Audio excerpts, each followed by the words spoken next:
Would you check and see if the hearing loop is working? I think it is. Okay.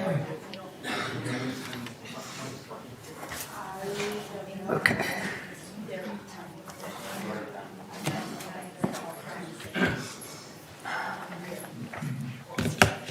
My printer wouldn't print this morning with all my notes. Oh, okay, because the internet is down. But we're on the air.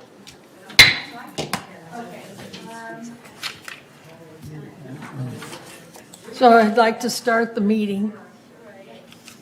So this is the regular Board of Directors meeting of the Board of Directors of the Golden Rain Foundation of Laguna Woods, a California nonprofit neutral benefit corp.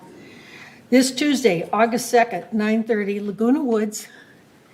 The meeting will now be called to order. So the next would be the Pledge of Allegiance. So Director Goff-Hoffner.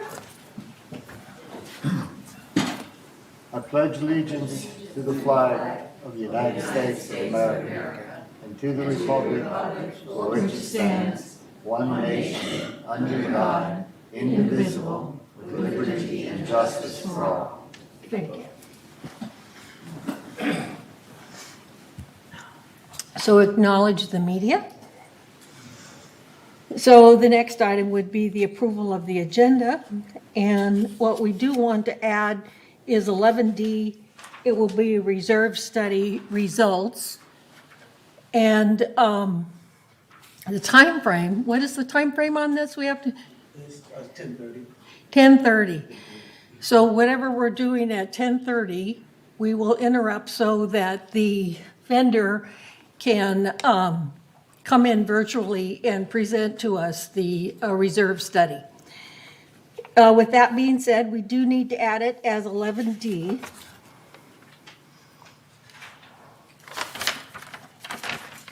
So are there any other additions or corrections to the agenda? So if there are no other additions or corrections to the agenda, are there any objections? So if there are no objections, the corrected agenda is approved as corrected. So the next item is the approval of the minutes of July 5th, 2022, GRF Board Regular Open Meeting. Are there any additions or corrections? I look at Joan because she's the minute taker. She does the minutes. Okay, thank you. All right, so are there any objections? No objections? So if there are no objections, the minutes of July 5th, 2022, GRF Board Regular Open Meeting is approved as approved. So the next item is the approval of the minutes for July 21st, 2022, GRF Board Agenda Prep Meeting. Are there any corrections or additions or deletions? Hearing none. Are there any objections? So if there are no objections, the July 21st, 2022 GRF Board Agenda Prep Meeting is approved. Thank you. So the report of the chair. Basically, I just wanted to talk about the board rules, and I want to make sure that everybody understood that we have a very busy agenda today, both open and closed, and so I'm asking everybody to keep within, there are 3 minutes, and minimize, your presentations when you would like to speak, so that we can move along with the meeting. The next item would be the CEO report. Thank you, President Carpenter. Honorable members of the board, I have 3 updates this morning, and in the spirit of being brief, I will try to keep it very brief. The first starts with the 2020 fumigation program. The 2022 fumigation program. Just a reminder that the 2022 fumigation program is underway, having started in July, and will run through November, excluding major national holidays and religious holidays. California law requires the mutuals to fumigate entire buildings with dry wood termites. This limits mutual property damage and avoids costly structural repairs. Work is completed by the mutual's certified fumigation contractor, Newport Construction. Within 15 to 30 days of the scheduled date, residents and non-resident owners receive notification letters outlining necessary precautions, and the mutuals provide complimentary hotel stays and plant removal assistance. The village website, lagunawoodsvillage.com, has a wealth of information about the fumigation program, including instructions, checklists, and frequently asked questions. And again, this is available on the website under Residents, and then click Maintenance and Landscaping, Fumigation Information to view. Secondly, the 2023 business plan has upcoming meetings. Next week will be the televised business plan review meetings.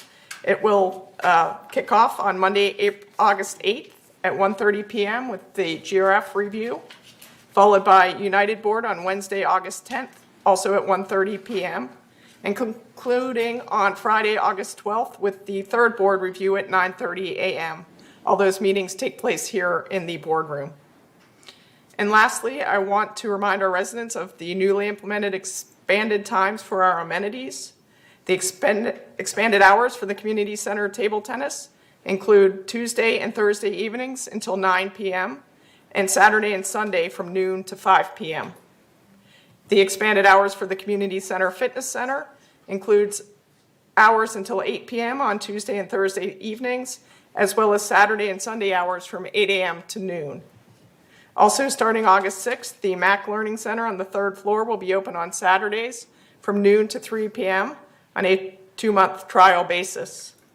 And lastly, circuit training classes are now available in the Community Center Fitness Center. Thank you very much. Thank you. So the next item on the agenda is the open forum. And so I need to ask, how many speakers do we have today? I have a question. Bunny? Yes, okay. Sylvan, when will be the new hours effective for clubhouses? Gyms? The Community Center Fitness Center has adopted those new hours already. Yeah. Yes. And when it will be effective, which date? They started 2 weeks ago. Oh, okay. Thank you. Thank you, Ken. Okay, staff, how many speakers do we have today? We have roughly 5 in-person speakers and 2 emailed Okay. in speakers. Thank you. So at this time, the members only may address the Board of Directors regarding items not on the agenda and within the jurisdiction of this Board of Directors. The board reserves the right to limit the total amount of time allotted for the open forum to 30 minutes. A member may speak only once during the forum. Speakers may not give their time to other people. No audio or video recording by attendees. No rude or threatening comments. Members can attend the meeting by joining the Zoom link, which the number is 981-312-57242, or call 1-669-900-6833, or email meeting@vms.org to have your message read during the forum. So who's our first speaker? First speaker is VJ or Miss Jones, Manor 8790.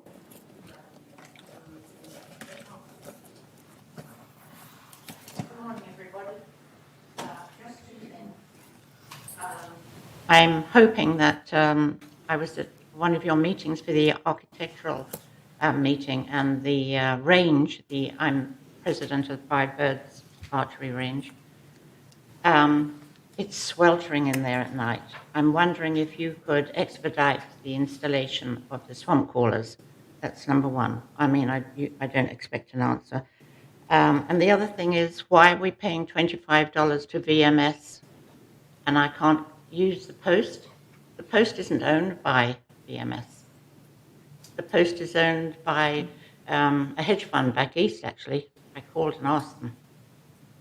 Why are we paying $25 annually? That's it. Thank you. Microphone's too low. Pardon? Can you turn that microphone up? We really can't. That's what I thought. I didn't know it was my hearing or what, but I could hardly Yeah, we hear. could turn the microphone up. Yes, okay, thank you. It's difficult to hear. Thank you. Next speaker is Carol Gay, Manor 603C. Good morning. Thank you for allowing me to address you. My concern is this lack of security that we're now having. For 27 months, I stayed in to make sure or ascertain that I would not get COVID. I found and observed that it was really very careful here. The clubs made sure that everybody was vaccinated, boosted, and I was very impressed by this, and I went out. On June 11th, I met some man, and we were dancing, and he asked me out, and we did have a nice little dinner date on Tuesday night, and Wednesday night he told me he came back from urgent care and had COVID. So I also found out on that date that he came from Laguna, Niguel. And I said, well, how did you get in? He said, well, I went to gate 9, the guy asked me, may I help you? He said, yeah, I'm here to see the Nomads. That was the band that was playing that night. He said, okay, go enjoy yourself. So I was very upset about this, to say the least. I called up security, and they directed me to the supervisor, Sarah Harris. And Sarah Harris says she will look into it. I gave her the exact time, somewhere after 5:30, gate 9. And she said, I will call you back today, which I never heard from her. I tried calling a couple of times, and to no avail. The second issue about security is that some girl who I met at one of the workshops asked me, could she become my guest? She did not live in the village. I said, yes, you may. And she walked in. I said, well, how did you get in? She said, well, I just walked by and just got in. I said, okay. And the following month, I saw her at the dance, and the Boomers dance, and I said, how did you get in? She said, oh, I'm a member now. I said, well, how did you become the member? She said, I just gave them my information, and that was it. It seems like the clubs are in competition about how many members they can get, and obviously, the more members they have, the more they can get better entertainment. And they're not really checking on addresses. And the only suggestion that I thought of is that before they renew our membership, is that everybody is required to show our IDs. We all have individual IDs.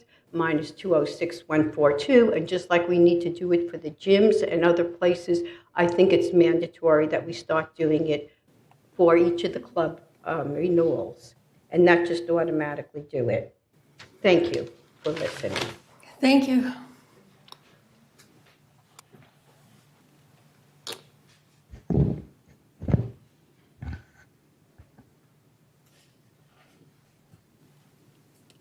Next speaker is Chris Collins, Manor 3306Q.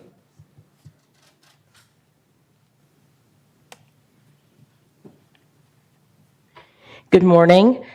I'm here with an update on the work of the Foundation of Laguna Woods Village, which is on behalf of residents that are experiencing temporary financial crisis.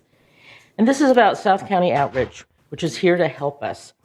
Food and gas prices are high and still rising, and many explanations are offered. For example, the war in the Ukraine, effects of the pandemic, blockages in the supply chain with no clear consensus. But one thing is certain, high rising prices and inflation are hitting those on fixed incomes hardest hit and those with less flexibility to adjust.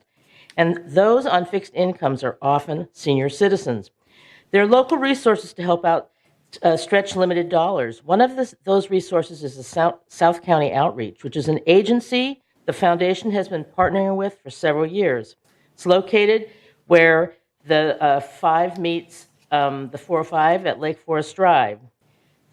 Through its food pantry, the South County Outreach distributes both non-perishable and fresh food daily. Those using the food pantry can get about a week's worth of food once a month, including fresh produce, meat, and dairy, as well as shelf-stable items. The food pantry operated by South County Outreach is unique in that anyone visiting the pantry controls the food cart and what goes in it. It's just like at the grocery store. The pantry hours are Monday through Thursday, 9 a.m. to 2 p.m., and on Fridays from 9 to 11. If you'd like to use the South County Outreach Food Pantry, but you do not have your own transportation, free van transportation is provided by the foundation to village residents presently on the second Tuesday of each month. And to apply for such transportation, please contact Social Services at 949-597-4267. If you have any questions about your eligibility to use the food pantry and its location or other services available, please call the pantry at 949-687-2412. With South County Outreach and Village Social Services, the Foundation of Laguna Woods works to ensure access to good food even when finances become very tight. For more information about how the foundation achieves its motto, which is Neighbors Helping Neighbors, please go to the foundation or the website at foundationoflagunawoodsvillage.org. Thank you. Thank you.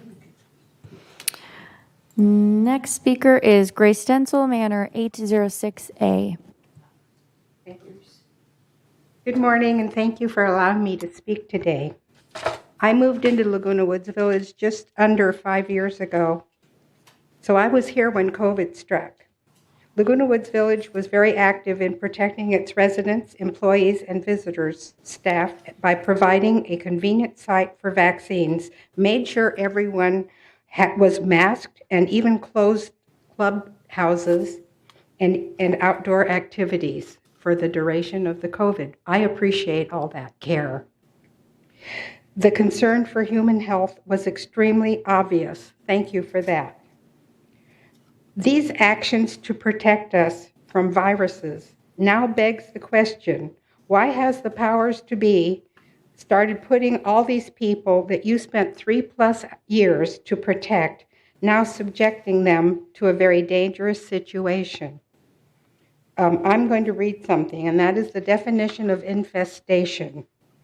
The presence of any unusually large number of insects or animals in a place, typically so as to cause damage or disease. Excuse me.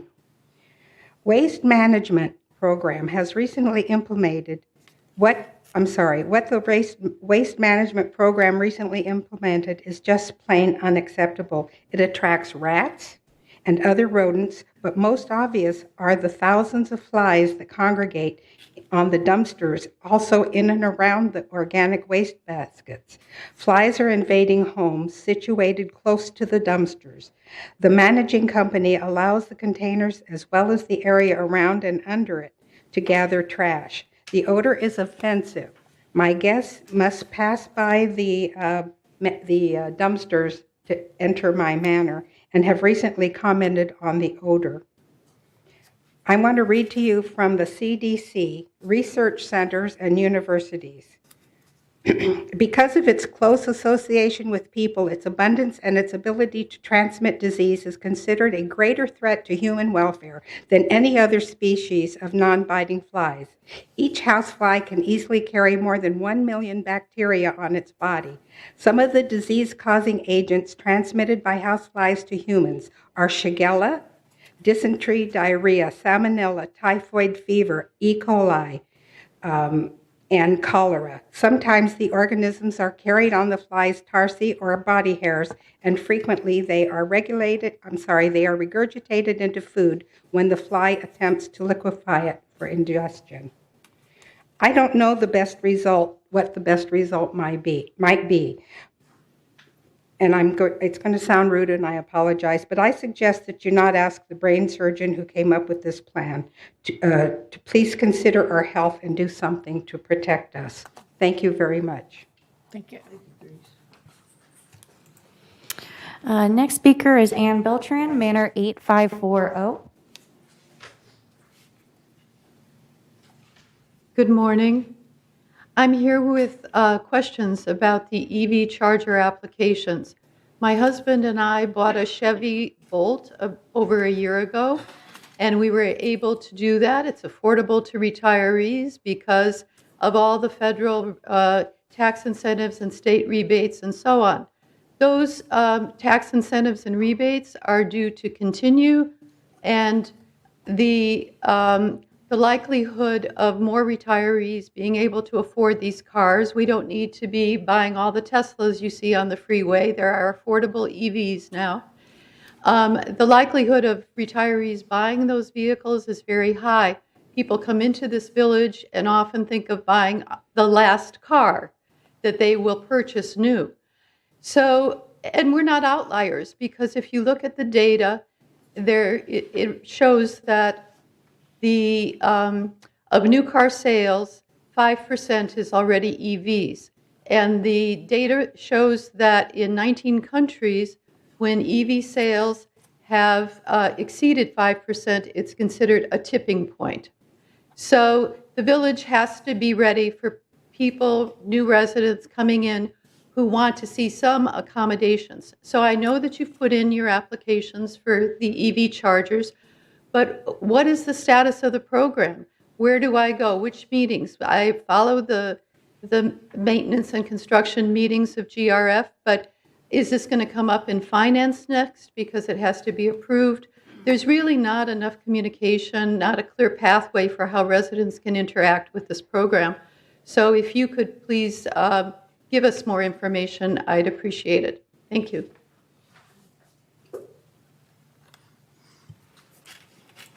The next speaker is via an email, and their name is Pat Cameron. Their manor is 226A, and the subject is flashing stoplights. They said, very unfortunately, this topic was recently brought to my attention. I hope it's not too late to be counted among the voices objecting. Since made aware of the concern, I have been much more diligent in making full stops, and many of my friends have also. This points to the effectiveness of continual communication to remind us how important this is. Please consider other non-intrusive ways to solve what is perceived as a problem. I would suggest that 24/7 flashing lights in our village, spending money that should be spent elsewhere on much more pressing needs, isn't the way to go. Speed bumps, warning or caution signs, increasing fines so they are actually a deterrent. Posting a stop sign listing fine amount. All a much better approach. But honestly, just more communication on a consistent basis might just be the ticket. Thanks for your consideration. And that is all for the open forum speakers. Okay, thank you. So, do any of the board members want to respond at this point in time to any of the items? Risa. I'm sorry that you experienced some difficulties. And we understand that we need to... Risa, is your mic on? Yeah. Okay, on. thank you. Yeah. We understand that we always can improve the security, but there are a lot of function in the village that people come from outside. Some of the gates, we even don't check things for, Clubhouse 2 or Restaurant 19 and Clubhouse 7. We don't have even gates for them. People come in. We have gates, but we don't have monitoring system for them. We always can improve the security on the other gates, but those function that goes on in the village, a lot of people from outside come in, and they get permission to come in and participate in those activities. I don't know the solution. The chief is here. He can talk about it. But because of those functions, it's going to be very hard to control those kind of security that you're looking for, that we strictly don't allow people to come in from outside. Excuse me, Sure. that's not my Okay, It's okay, no debate. Joan? Oh, I just, I just want to say, I saw the head of security get together with you, and I'm sure something's going to be done about it. We need to tighten up our identification when people come in from the outside, and that's possible. If they stop at the gate, they should be identified. I agree with you. And, okay, Anita? I'm sorry, Elsie, I'm sorry. Anita's my middle name. Okay. Nice save, huh? The lady who talked about the $25, why should we pay VMS $25? Were you talking about the globe that you're paying the $25 for? No, we have to pay VMS. But for what? Well, they're saying administrative fees. For what? For what though, dear? Well, for being a club and furthermore. Oh, for being a club. The post, the globe. Oh, okay. Put our postage in the globe. Put our postage in the, oh, okay, never mind. I apologize, I'm not prepared to address that. Maybe somebody else is. I apologize. I thought you were talking about your subscription to the Globe. No. Okay, I apologize. Why can't I advertise in the Globe? I'm paying the $25 to the Globe, but VMS want it as a club. No, ma'am, I can't answer you, and I apologize. I can have Brian speak to you in regards to the fees, but the fees are set for clubs. And the reason that you have those fees is because there are administration costs that have to be covered. And so all clubs are being charged a fee to be a club. And that rolls over every single year. And that won't be changed. I don't know if you have an understanding of what it's for, but what I would suggest is that afterwards you talk to Brian about the club fees and maybe there would be a better, understanding in regards to that. Oh, Brian wants to say something. Brian's right behind you. Why don't you come up?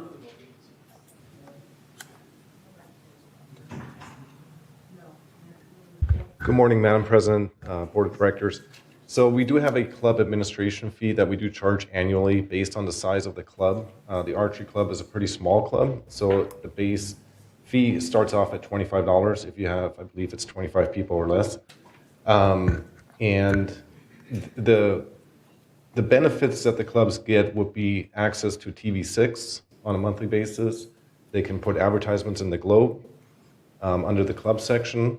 And then just administratively, obviously managing the facilities for the different clubs and their programs and their activities. So that's the fee that was imposed by GRF, I believe, a couple of years ago, right before the pandemic hit. Okay, thank you.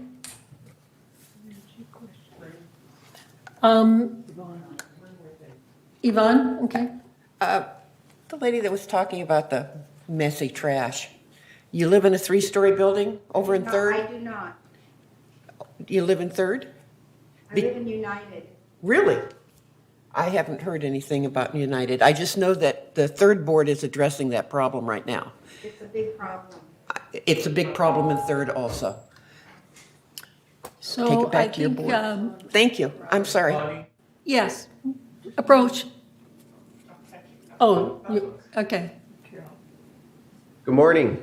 Good morning. I believe our speaker and the board will be happy to hear that we're planning on replacing the organics carts with clean, fresh organics carts, probably end of this month or next month. So we'll be going throughout the community and doing that. In addition, we've been promoting the use of the compostable bags. That will really make the business of organics recycling much cleaner. So we've been promoting that through e-blast, and we're also working on other ways to push that information out to really encourage people to use the compostable bags. And between the swapping out of the bins on a periodic basis and the use of the compostable bags, we hope that at least makes a big contribution to cleaner organics recycling. Okay, thank you. You're welcome. Madam President? Me, over here. And let's see, all right, we have 2. So Yeah. I want Joan and then Jim, okay? I have a question about the new bins. Carol, are they going to, when they replace these bins, are they going to be sealed better? There's a problem with rats, and it is a problem. So, have you any idea what kind of design they're talking about? Well, the design is going to be the same type cart. It's just going to be a clean cart. The complaint that we've been hearing from some residents is that they're just dirty and they're attracting flies. So they're going to be a clean cart. But we also encourage residents to keep the lids closed. Yeah. And that seems to be occurring, but the design will be the same. Well, rats are the other problem. Right, and we have installed the bait boxes. Landscape has helped us with that throughout the village and put in the trash enclosures. So that is helping, but yeah, I hear you. Okay. While you're up there. Okay, Jim? I understand it's a state mandated. Absolutely, the yeah. whole- Organics the organic recycling state is mandated so by it's the not something state. that we put in place. Also, we depend on the vendor to supply all of the containers and things of that nature. So, do we have a relationship with them whereby they can provide better containers or more sealed containers of some sort without additional cost? Well, we're going to end up paying for it no matter what. But right. Yeah. This is a contract with the city, and Robert meets weekly with the city, CR&R, the contractor, and the village to bring these items to their attention for resolution.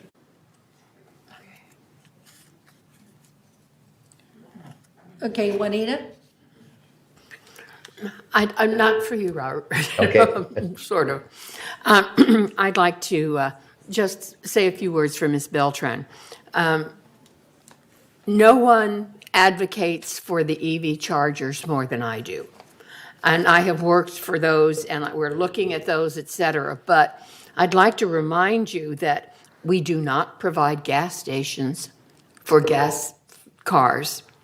We do have some EV chargers right in back of there, so people moving in know that there is a place that they can go, and there are a number outside the village, just as there are gas stations outside the village. So it's a very expensive thing, and it's something that we are looking at to the future and will continue, but I don't think it's a given that anybody that moves into the village has access to EV chargers. Do you want to speak to that, Egon? Thank you. Yeah, on the EV chargers, SCE has come out now and looked at all of the locations that are near the clubhouses. And the status is that we've asked Bart Mejia, who's handling that project, to set up a meeting where SCE representative will come to the village and we can sit down and we can talk to him and work out whatever there is to discuss on these stations.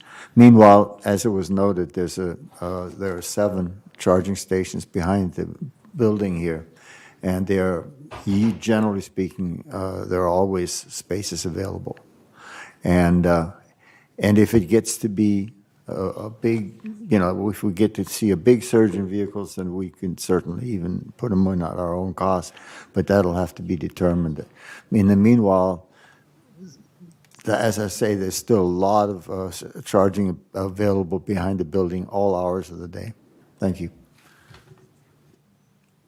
Thank you. The EV chargers has really been an issue for us, and one of the reasons is because of our current infrastructure. And because the mutuals basically don't have the infrastructure to accommodate the EV chargers, ones that have carports, the people that have homes that can charge it, in the garages, it's okay. But the ones that are in carports, we have a problem.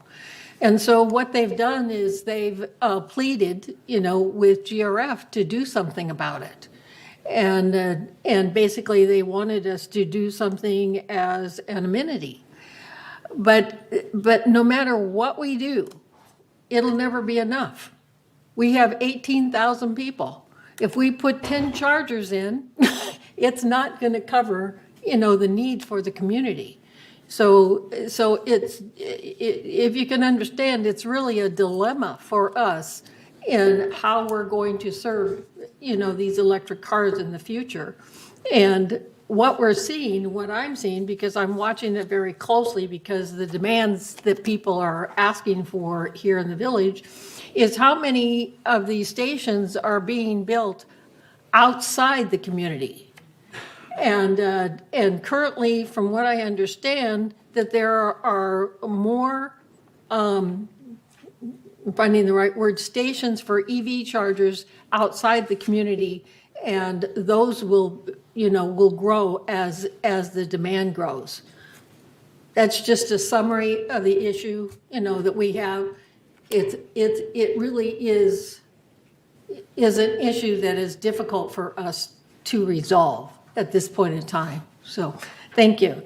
The stop signs, they've been approved.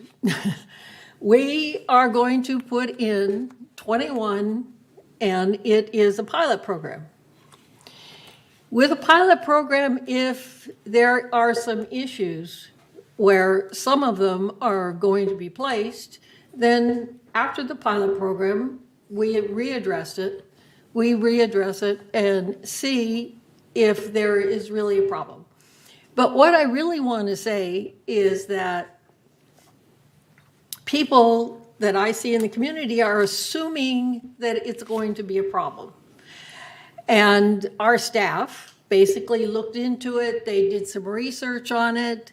They, considered the reflection of the light, what it's going to impact in anybody's manner. I mean, they did all this research before we even decided to go ahead, with the stop signs.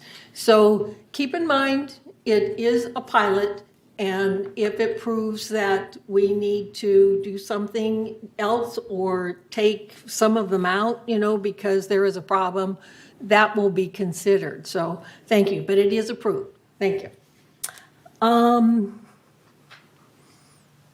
security, I just want to speak about the security at the gates. I really do think that, Dawn is the committee chair for security.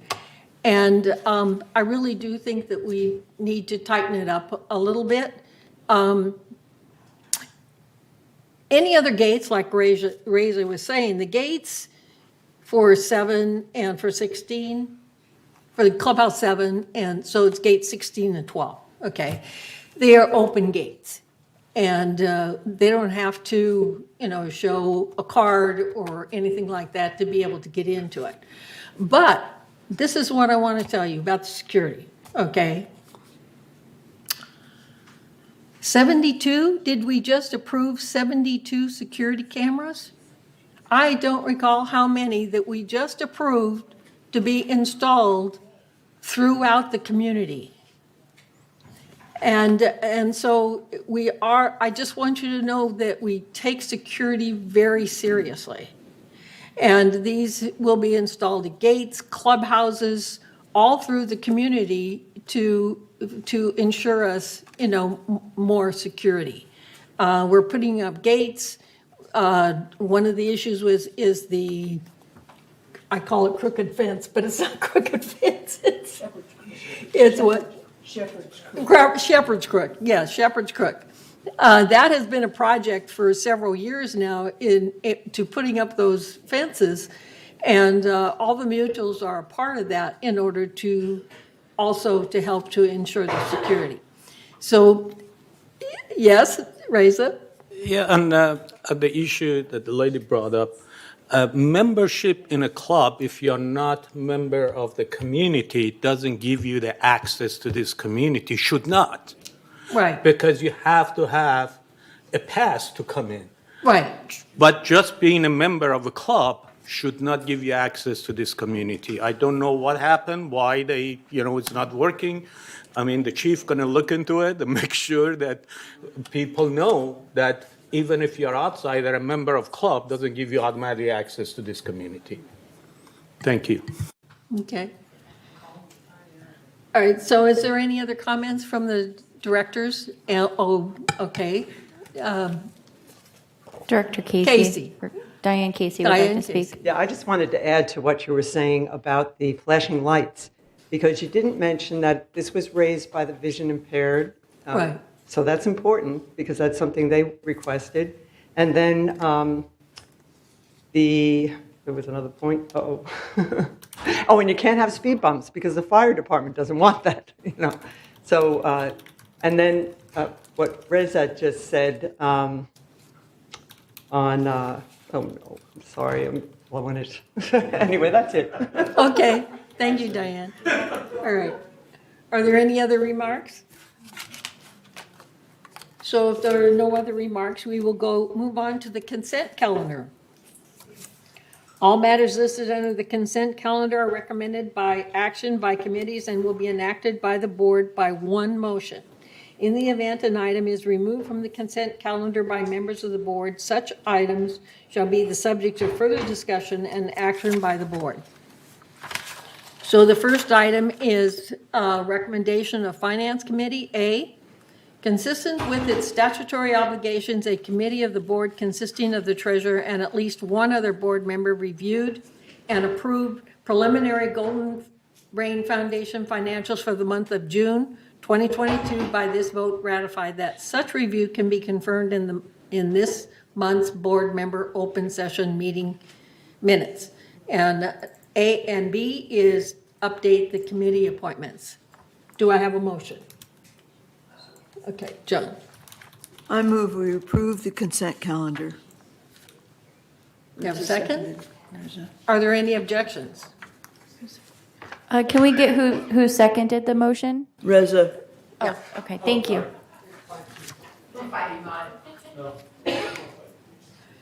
If there are no objections, then the consent calendar is approved unanimously.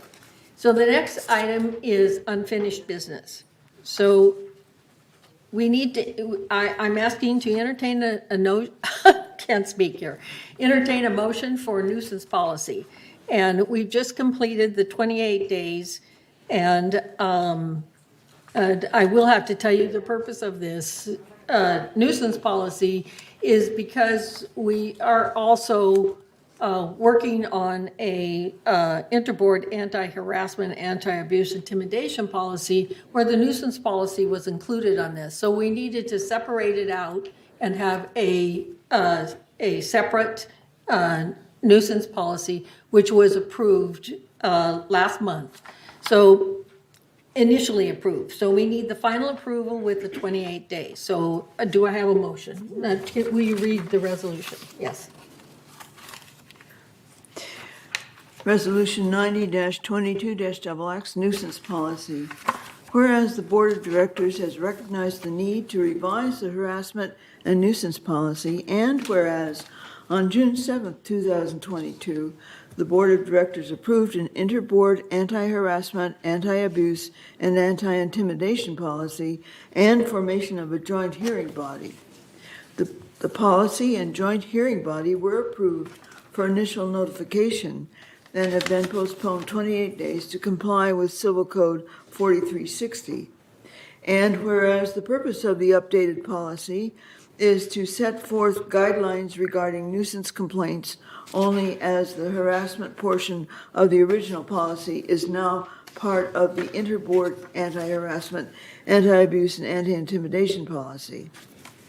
Now, therefore, be it resolved, August 2nd, 2022, the Board of Directors of this corporation hereby approves the nuisance policy as attached to the official minutes of this meeting, and resolved further that Resolution 90-21-36 adopted October 5th, 2021 is hereby superseded and canceled, and resolved further that the officers and agents of this corporation are hereby authorized on behalf of the corporation to carry out the purpose of this resolution.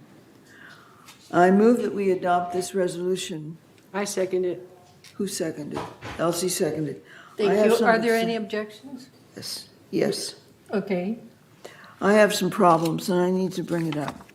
First of all, in the nuisance policy itself, on page 4 of 8, under the word noise, I think they meant barking dogs instead of biting dogs, the third line down. Yes, I saw that, and I meant to bring it up. Okay, and the other thing is rather large, on the next page, 5 of 8, under enforcement.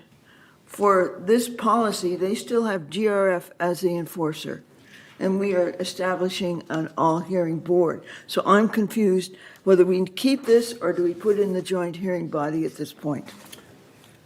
The nuisance policy, any nuisances need to be brought to the board. It's not part of the hearing board, the new hearing board. So this policy will be stated that this isn't exactly a part of the policy. There is a nuisance policy incorporated in what we have for the anti-harassment. No. So let me explain. Please. Sorry. Okay. So we are creating a new hearing body that will handle harassment, anti-harassment, and abuse and anti-intimidation. Okay. One of the reasons why we had to have this nuisance policy is because GRF's prior policy included harassment and nuisance. Okay, so we had to separate that and have our own separate nuisance policy because nuisance covers it covers many other different things than harassment does. And I was thinking of the mutual, so I couldn't say that it includes hoarding or too many plants on a balcony, but it's that type of thing. Basically breaking the rules. Pardon? Breaking the rules? The general rules for GRF? It's not operation rules we're talking about.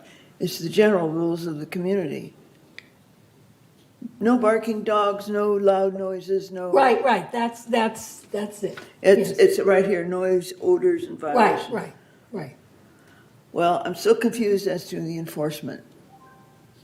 The enforcement is Should the this same, even be in here? Okay. The enforcement and is the same as it has always been in the past. When you have a problem with nuisance, it comes to the board for hearing. To the individual board? Yes, the individual board. That's Yeah. why I'm confused. Oh, okay. Thank you. Did I clear that up? Okay. So All this right. okay, thank you. Thank you. It gets complicated. So I'm seeing Francis, I'm seeing Jose on here. And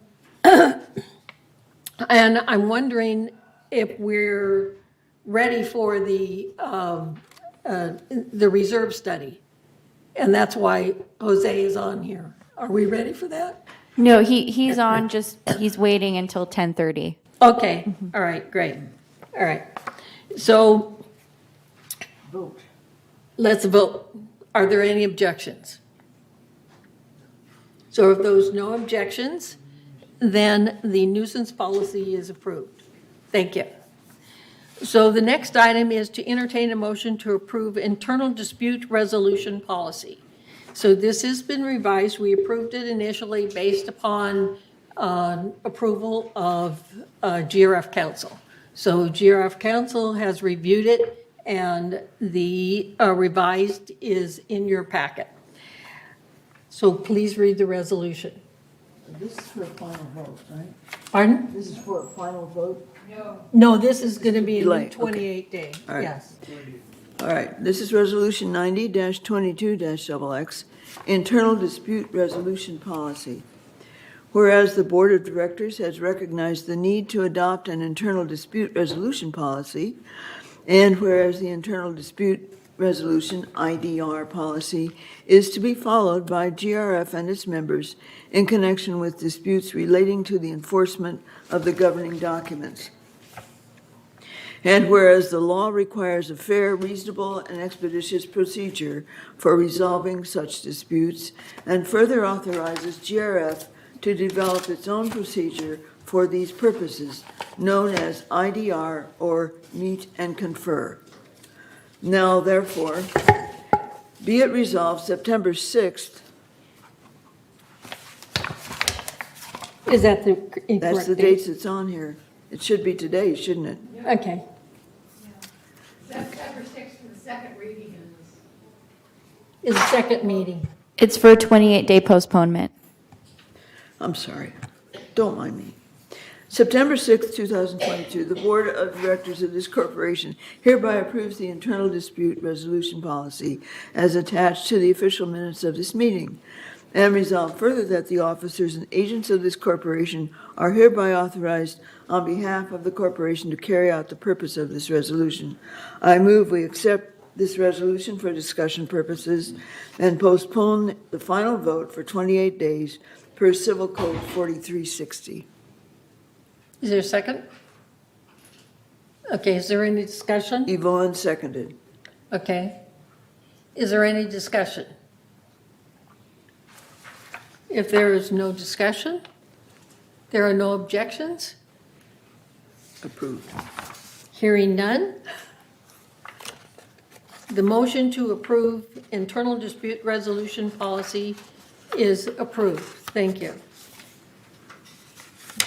The next item is the Interboard Anti-Harassment, Anti-Abuse, and Anti-Intimidation Policy, formation of the joint hearing body. But before we have any discussion on that, Siobhan, would you like to explain what update us? Yes, I would. Thank you very much. All right. Going back to the very beginning in May, all boards introduced the Interboard Anti-Harassment Policy and formation of a joint hearing body. However, there were several comments made by each of the boards at those May meetings. So the committee that consists of the presidents of the three corporations, GRF, United, and Third, as well as the VMS chair, met to review those comments.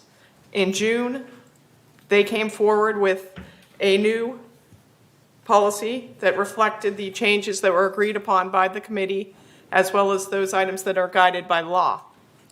In June, GRF and United both reintroduced the policy, but the third board voted to send it back to the committee for some further work. So in July, the committee spent the month revising the policy one more time to reflect input from each of the three boards.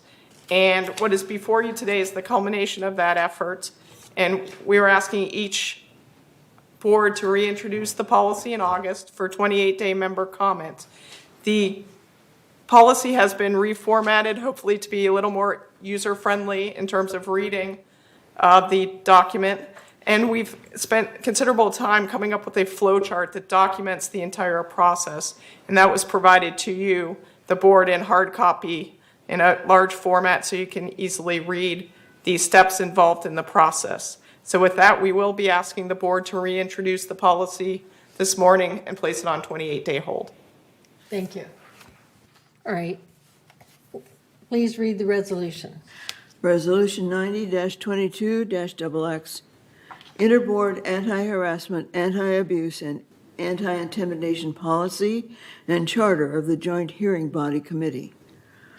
Whereas the Board of Directors of Golden Rain Foundation, GRF, United Laguna Woods Mutual, United, and Third Laguna Hills Mutual, Third, require a clear and consistent policy to address claims of harassment, abuse, and intimidation by directors to staff of Village Management Services, Inc., fellow directors, and residents, as well as claims involving harassment, abuse, and intimidation by residents to staff of VMS directors and other residents.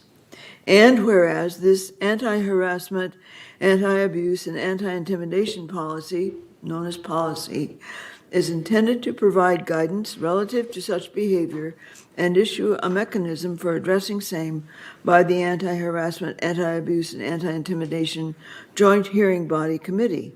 And whereas this policy is being adopted by the Board of Directors of GRF, United, and Third in the exercise of their respective duties to maintain, protect, and enhance the value and desirability of Laguna Woods Village and the interests of all of its members. Now therefore be it resolved, August 2nd, 2022, that the Board of Directors of this corporation hereby introduces the Anti-Harassment, Anti-Abuse, and Anti-Intimidation Policy and Charter of the Joint Hearing Body Committee as attached to the official minutes of this meeting, and resolve further that the officers and agents of this corporation are hereby authorized on behalf of the corporation to carry out the purpose of this resolution. I move that we approve this resolution for discussion purposes and postpone the final vote for 28 days per Civil Code 4360. Second. Juanita, Is there any discussion? I have a couple of things.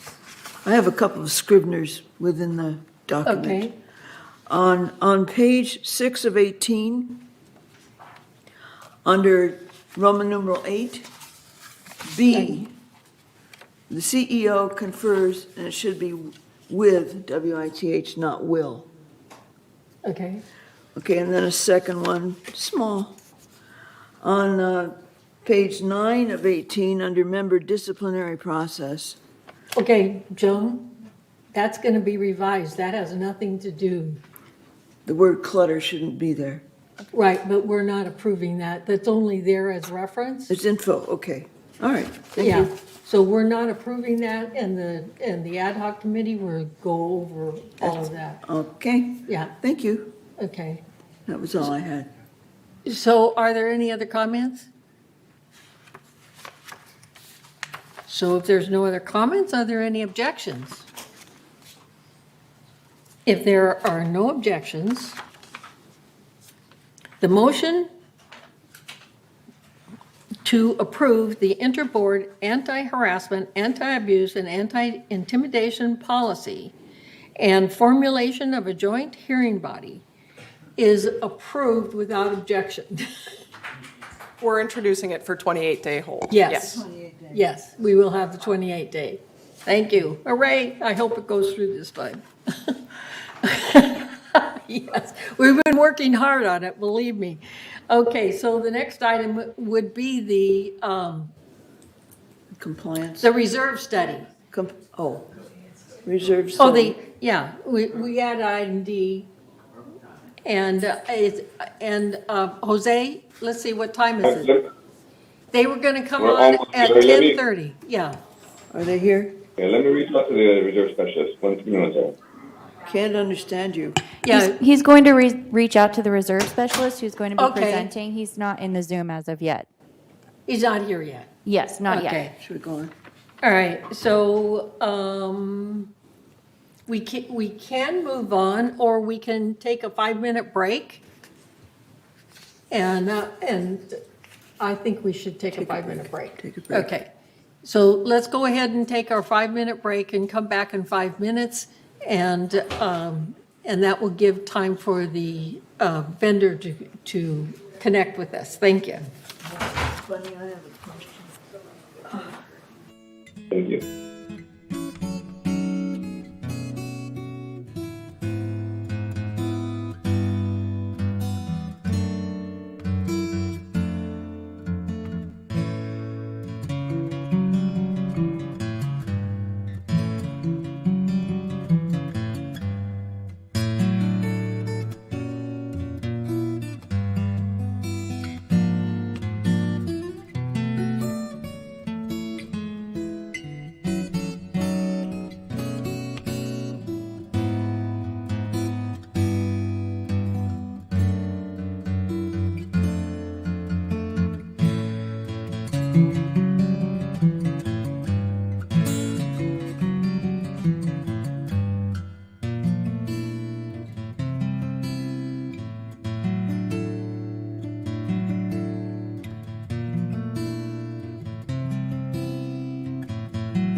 It's coming.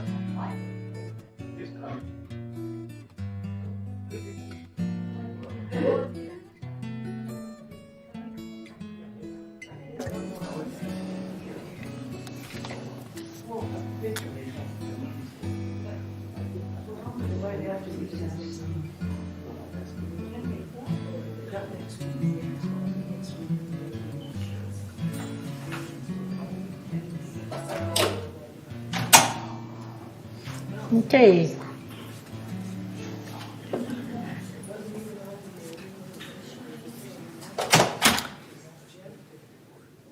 So we are on unfinished business 11D, which is the reserve study. And we have Jose, and I'll have him introduce Sean. But I have seen the reserve study, and also a portion of it was presented at the Finance Committee. And so Sean is going to present it, to the entire board, and basically so the audience can see it also. But I can tell you, great results, good report. So, Jose, I'm going to turn it over to you. Thank you. Thank you, Madam President. Just wanted to give the board, the entire board, the opportunity to hear directly from our contracted reserve specialist. Then we have Sean Anderson with us, who's the president of the Orange County portion of Association Reserves. And this is the company that's been hired to take a look at all of the GRF assets and figure out what kind of funding is recommended here for the next 30 years to make sure that we have sufficient amount in the reserves. But again, I'll let him make all the introductions and let you know where the result is for GRF. And without any further ado, we'll turn it over to Sean, who will share a presentation with us. And we'll make this presentation available to you all after the meeting. Great. Thank you, Jose, and thank you, Madam President, for that introduction. I'm going to briefly introduce myself, give you my bio. I'm Sean Anderson. I'm president of Association Reserves Orange County. I was the project manager on your reserve study. I began working with Association Reserves in 1999 as a project manager, which shockingly now feels like a long time ago, but I feel like 1999 was just a few years ago. In 2003, I became a partner and opened our Orange County office. I personally completed around 4,000 reserve studies. Our Orange County team completes about 600 reserve studies a year, and it's ranging from large master plan communities like Laguna Woods, Costa del Sol, Leisure World Seal Beach, Rancho Mission Viejo. We also work with schools, worship facilities, and business parks, but community associations are bread. That the GRF study would need a longer. I brought what I consider our A team for our firm. This group obviously included myself, but I also included our Director of Operations for Orange County, Sabrina Willison, Sean Krogari, who's president of our Los Angeles office, Johannes Korm, who's the senior project manager at the Los Angeles office, Matthew Swain, who's president of our San Diego office, Florida office. He has tremendous experience in golf courses, and we don't have as much experience with golf courses in Orange County as they do in Florida. So he came out and helped us and kind of led the team with our golf course site inspection. Bergman, who's our senior project manager in Orange County. So between all of us, we've got about 100 years of reserve study experience. And I did the calculation, and our site inspection took a combined 20 days to complete, which was great. It was very, you guys have a beautiful, well-run community, and it was fun to be wonderful amenities. So going through on some generals on reserve studies, the way that we gauge strength in reserve funds is by special assessment risk. And associations above 70% funded are at a low risk of special assessment, and that's considered to be a strong position. Basically, low risk of special assessment, we did an analysis of it. Basically, those communities have a 1% chance of special assessment. Associations between 30 and 70% funded are considered to be in a fair position or have a median. And the only caveat I'm going to add to that is they're still only at about a 10% chance of special assessment. So really not a problem to be there. Associations below 30% funded, that's where there's a problem. That's a high risk of special assessment and what we consider a weak position to be in. Gladly, you guys with the GRF are not in a weak position. You guys are, if we combined the two reserve studies, would be at 49.65% funded, which is a fair position to be in. It's a mid-range position, but I don't see any scenario where you guys have special assessments coming at you. You guys have a lot of cash on hand. You do have a lot of expenses over the next 4 years, but you have adequate cash to offset that, and your reserve contributions are strong enough to offset the ongoing deterioration rate.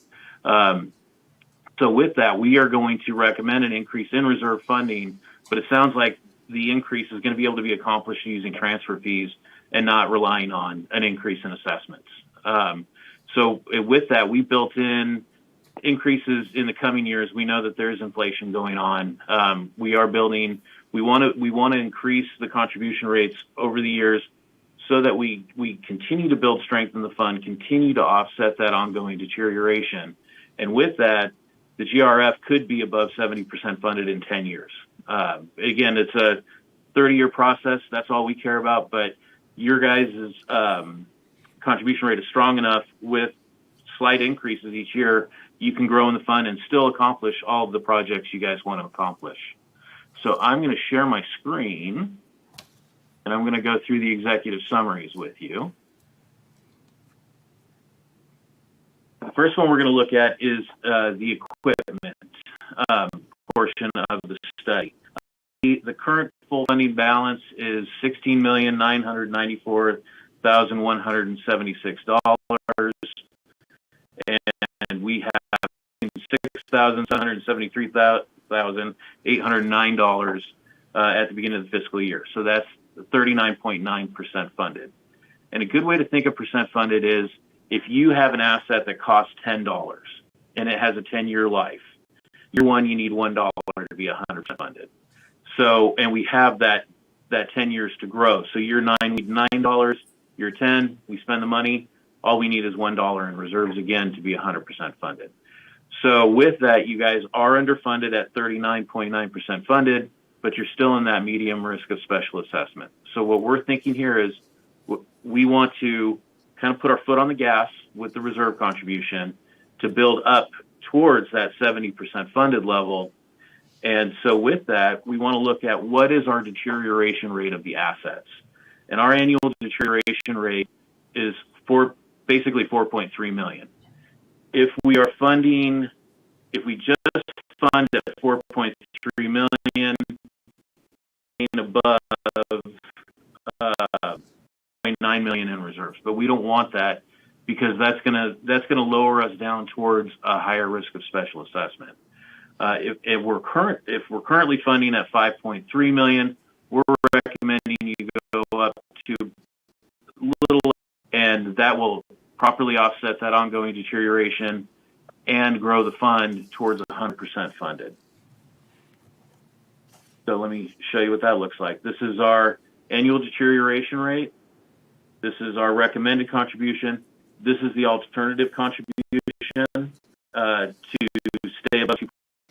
Let me show you the 30-year funding for the equipment. As you can see, we have a lot of expenses this next year, and we dropped to 31.2% funded, which isn't a problem because we're above 30%, and we're right back up to 44.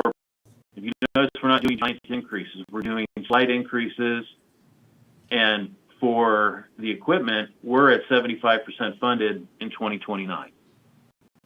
So those are all really consistent with communities that were built at the same time you guys were built, and with the same amenity types.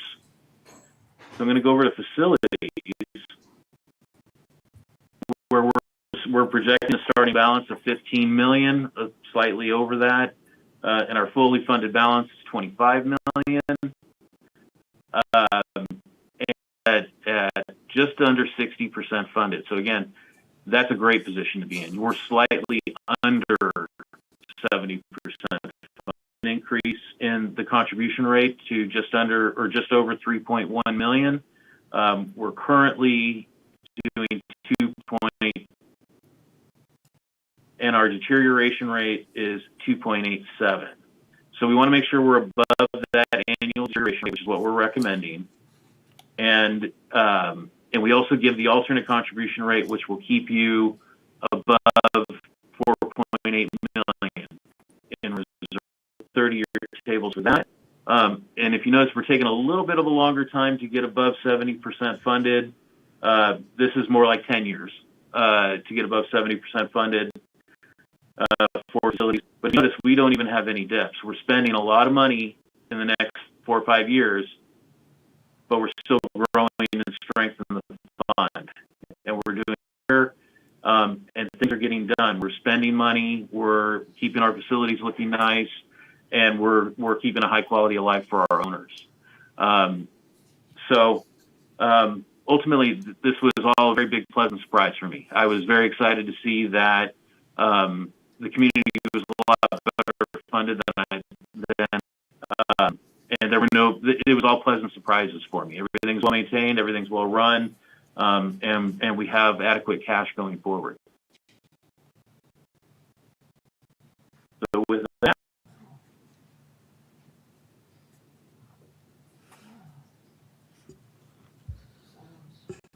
Is there anyone with any questions? Okay, Egon? Yeah, on the last table you showed, what was that $10 million surprise there 15 years down the road? I'd have to open up the full study. I just wanted to show you guys the general expenses. If you need to, you contact Jose. He could give you our table that can. But if you notice, they're there, and you're still very well protected. Not a problem. Okay, so that will be explained in the full report, is that right? Or will be annotated? Yeah. My pleasure. So it doesn't show here, but I think that it's very interesting based upon the additional detailed information that I saw on your report, that it also showed in detail items that we have, our assets, and when the suggested time in order to replacement, that sort of thing.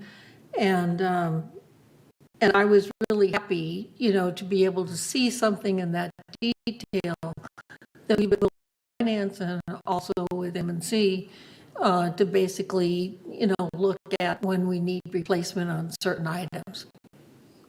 I don't know. Do you have any comments on that, Jim? No, I just want to make the point that, after 5 years or so, these are all estimates. And so to place any single importance on one item after 10 years or more would not be prudent. But it's great to see that over the years we have been providing for replacement, both in facilities and in equipment. The thing is, I think we did a wise thing in the trust facility fee. It has put us in a much better position moving forward. So that's it. Well, the other thing is the fact that we changed the process in regards to the reserves in our dues. And so the dues used to reflect the difference based upon what was needed in that particular year. So it would fluctuate. One year would be 16, another year would be 12, and another year, it would be a different amount. So what Jim did was he created an average so that we are paying $17 and it's consistent through the years. So what that does is that helps us to build our reserves, for the future, but keep it consistent, and we don't have to be concerned with about the $17. It's just almost a given. And with that amount, it was determined that that amount per man or per month would cover us up to 50 years. Do we figure at 50 or? But yeah, I mean, it's all estimates, and that 17, anywhere between 17 to 19 would cover our contribution. We always have that leverage of the trust facilities fee also. Right. So we're in pretty good shape, is what I think what Sean was telling us. Real good shape, actually. Thank you. Very good shape. So, Yeah, many of my communities that I work with would be very. okay, Risa, did you? Yeah, it's. I'm just wondering, this estimates or studies, what kind of impact of the recession and inflation have on this study as we go forward? Because we're looking at 10, 15, 20 years down the road, and we throw numbers around. These predictions, what impact the inflation and recession have on that, and what we have to think about as we go forward. Because the way that the economy is and the way that things happen, that's going to have significant impact on all of our assessment. So I'm looking for some technical advice for. Yeah. So one thing that so you're literally asking the $1 million question that all of my clients are asking. It is foremost on all of our minds. The inflation right now is something like most of us haven't seen since the 70s, obviously. So we do factor that in, and this is a snapshot in time. So when we update the study next year, we're going to look at what the real inflation was, and we're going to inflate the cost that much at that time. We have been tracking inflation in our office for the 30-plus years we've been in business, and we're comfortable long-term with an average of 3%. But I agree that I think we need to keep an eye on it over the next 2 to 3 years until we get a lot of the supply chain issues straightened out. A lot of the monetary policy is straightening out now. They're increasing interest rates, so I think it'll cool down. But for the next couple of years, we're in an inflationary environment. So we're keeping an eye on that. We're making based on our clients' costs in the reserve inflation. So we're definitely people is planning not going to stay the same. I know it's hard because especially in 55+ communities, we're not wanting to increase fees at all because everybody's on fixed income. But if we hold that line too long, we're taking steps backwards with inflation. So I think over the next 4 or 5 years, I'm recommending to most of my clients get ready for increases in assessments to offset that inflation. So your benchmark is about 3.5%? That's your benchmark? Right. Thanks. Well, that's the average for 30 years. But when we're inflating, like because we have two mechanisms we use for inflation. We have our starting point, which is I've done my site inspection. I'm looking at the costs. I inflate all the costs that I'm updating right now at 10%. But I'm then telling the spreadsheet, but we're only for all of 30 years. Because if we build in 10% inflation, what we're seeing over the last 2 years, we're going to have really big problems with our economy. I just don't see that being the case. I think we're going to see it for about 2 to 3 years at the most. But I think you guys are well protected because if you guys were 5% funded, I'd be very scared. But you guys aren't. Thank you. My pleasure. Are there any? So again, I want to reiterate exactly what Sean has already been talking about. The recommendation is that the contribution for our reserves does increase, and we're already factoring that in. That is increasing through the use of the transfer fee. So with home sales continuing to more than it has been, at least during the COVID years, and with all of those things in there, we're able to project a lot of income coming through the transfer fee. And therefore, the assessment portion is going to remain at $17, which it has been for the last few years. So all in all, again, it's great news for GRF. We're going to continue to fund the reserves, and assessments are going to stay constant. So it's a good thing. Are there any more questions? So if there's no more questions, I want to thank Jose, I want to thank Jim, and I wanted to thank John for all the work, Sean, I'm sorry, I mispronounced your name, for the okay. presentation and the work that you provided.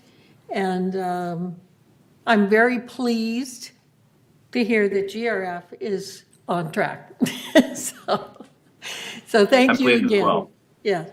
All My right. pleasure. Have a wonderful day. Good luck, everybody. All right. Okay.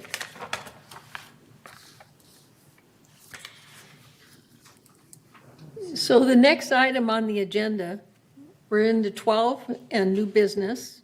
11C. We already did 11C. I'm sorry, 12A. Okay, thank you. Sorry. So 12A is entertain a motion to approve compliance ad hoc committee. So Joan, will you please read the resolution? Resolution 90-22-XX, Compliance Ad Hoc Committee. Whereas the formation of a Compliance Ad Hoc Committee is being considered by the Board of Directors pursuant to Article 7, Section 7.1.2 and Section 7.5 of the bylaws of this corporation. And whereas the duties and responsibilities of the Compliance Ad Hoc Committee are to work with the Compliance Division and Recreation and Special Events Department to make recommendations to the board for approval or to report out on the following matters. 1, review the member disciplinary process to reflect new and updated operating policies, including but not limited to the Interboard Anti-Harassment, Anti-Abuse, and Anti-Intimidation policy, if adopted, internal dispute resolution policy, and various recreation and special events department policies, procedures, and rules. 2, review the schedule of monetary penalties to reflect new and updated operating policies, including but not limited to the Interboard Anti-Harassment, Anti-Abuse, and Anti-Intimidation policy, if adopted, internal dispute resolution policy, and various recreation and special events department policies, procedures, and rules. 3, review process for enforcement of safety protocols outlined in various recreation and special events department policies, procedures, and rules. 4, review compliance division investigative processes and verification. And 5, review resolutions granting mutuals authority to suspend GRF privileges such as cable, television, and internet services.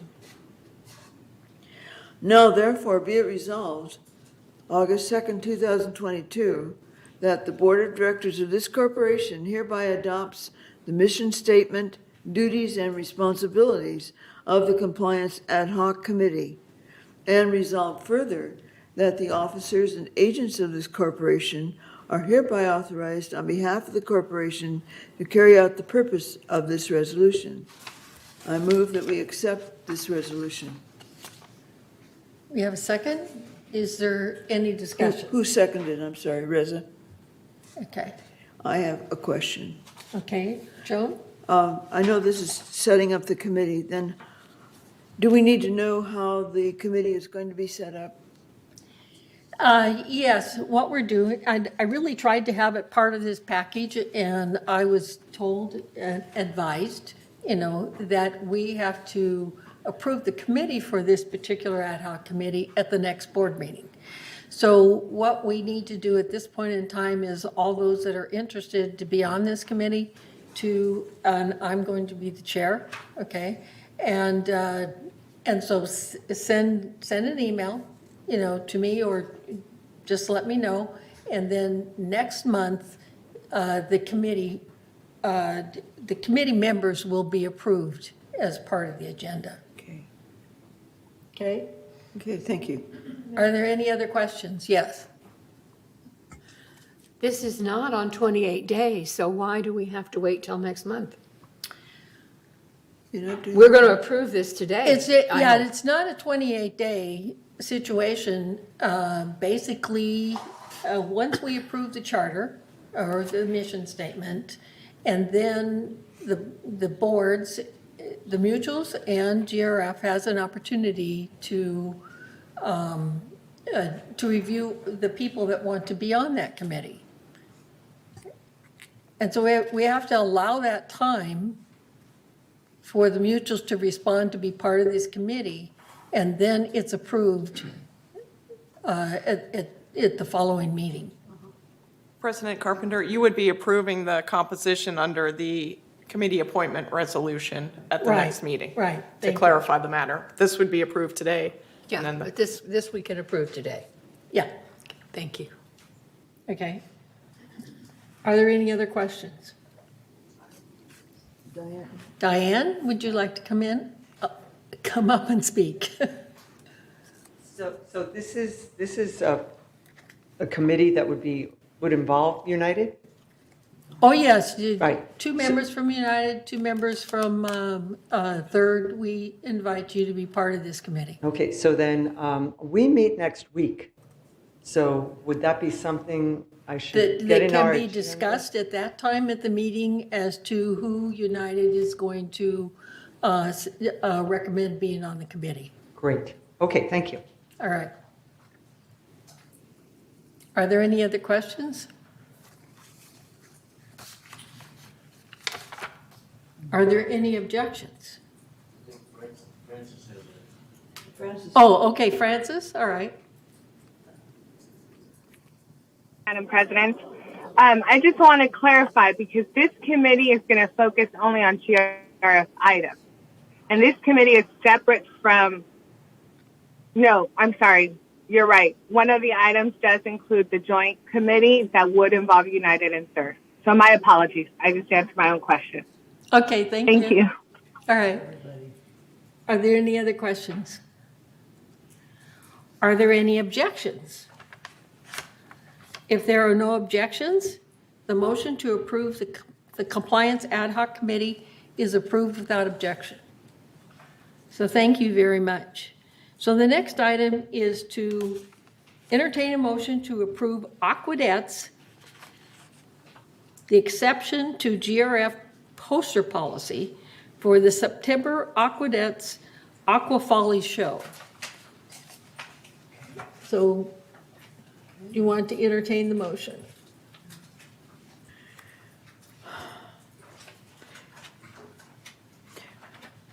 I think we need to read the request so that we're sure what we're approving. So it's recommended to authorize an exception to the GRF poster policy for the September Aqueducts Aqua Follies show at Pool 1. And regarding that, clubhouse bulletin boards only allow advertising with posters for events held at performing arts centers or Clubhouse 5. The Aqueducts are requesting an exception to the GRF policy to place one poster at the following facilities from August 8th through September 8th, 2022. So they would include Clubhouse 1, Clubhouse 2, the Performing Arts Center, Clubhouse 4, Clubhouse 5, the Recreation Office, and the 19 Restaurant and Lounge. The upcoming show will be held on September 8th, 9th, and 10th of 2022, and the dimensions of the posters are all 11 by 17 inches and will be advertised for 32 days prior to the event. And you can see the exceptions, but normally it's 60 days and they don't have to do that. This is their request. So I move that we accept their request for the exception to the GRF poster policy. You seconding it? Okay. Is there any discussion? Juanita? I would like to suggest that we recommend to the CAC that this poster policy be reviewed and updated to include more than the Performing Arts Center and Clubhouse 5. Thank you. We can take a look at that. I agree with you because I know there's other exceptions. We do have events in other places. Right, and there will be other situations where that we have exceptions to the policy. So, yeah. So at this point in time, is there any other questions in regards to this request? So if there are no objections, the motion to approve the authorization on exception to GRF poster policy for the September Aqueducts, Aqua Follies show is approved without objection. So thank you. So the next item is to entertain a motion to approve tennis center operating rules. And we will have a 28-day opportunity to review and comments to comply with 4360. So Joan, please read. I'll read the rest. Okay. Please read the resolution. Resolution 90-22-XX, Tennis Center Operating Rules. Whereas the board has set policies and operating rules for usage of GRF facilities, and whereas the Recreation Special Events Department oversees the use of facilities, and whereas the department is responsible for ensuring that safety and compliance procedures are followed, protect facilities, and enforce policy and operating rules, and whereas the proposed amendments improve the understandability of the policies and procedures and facilitates implementation by staff, and whereas on May 12, 2022, the Community Activities Committee approved the amended tennis center operating rules.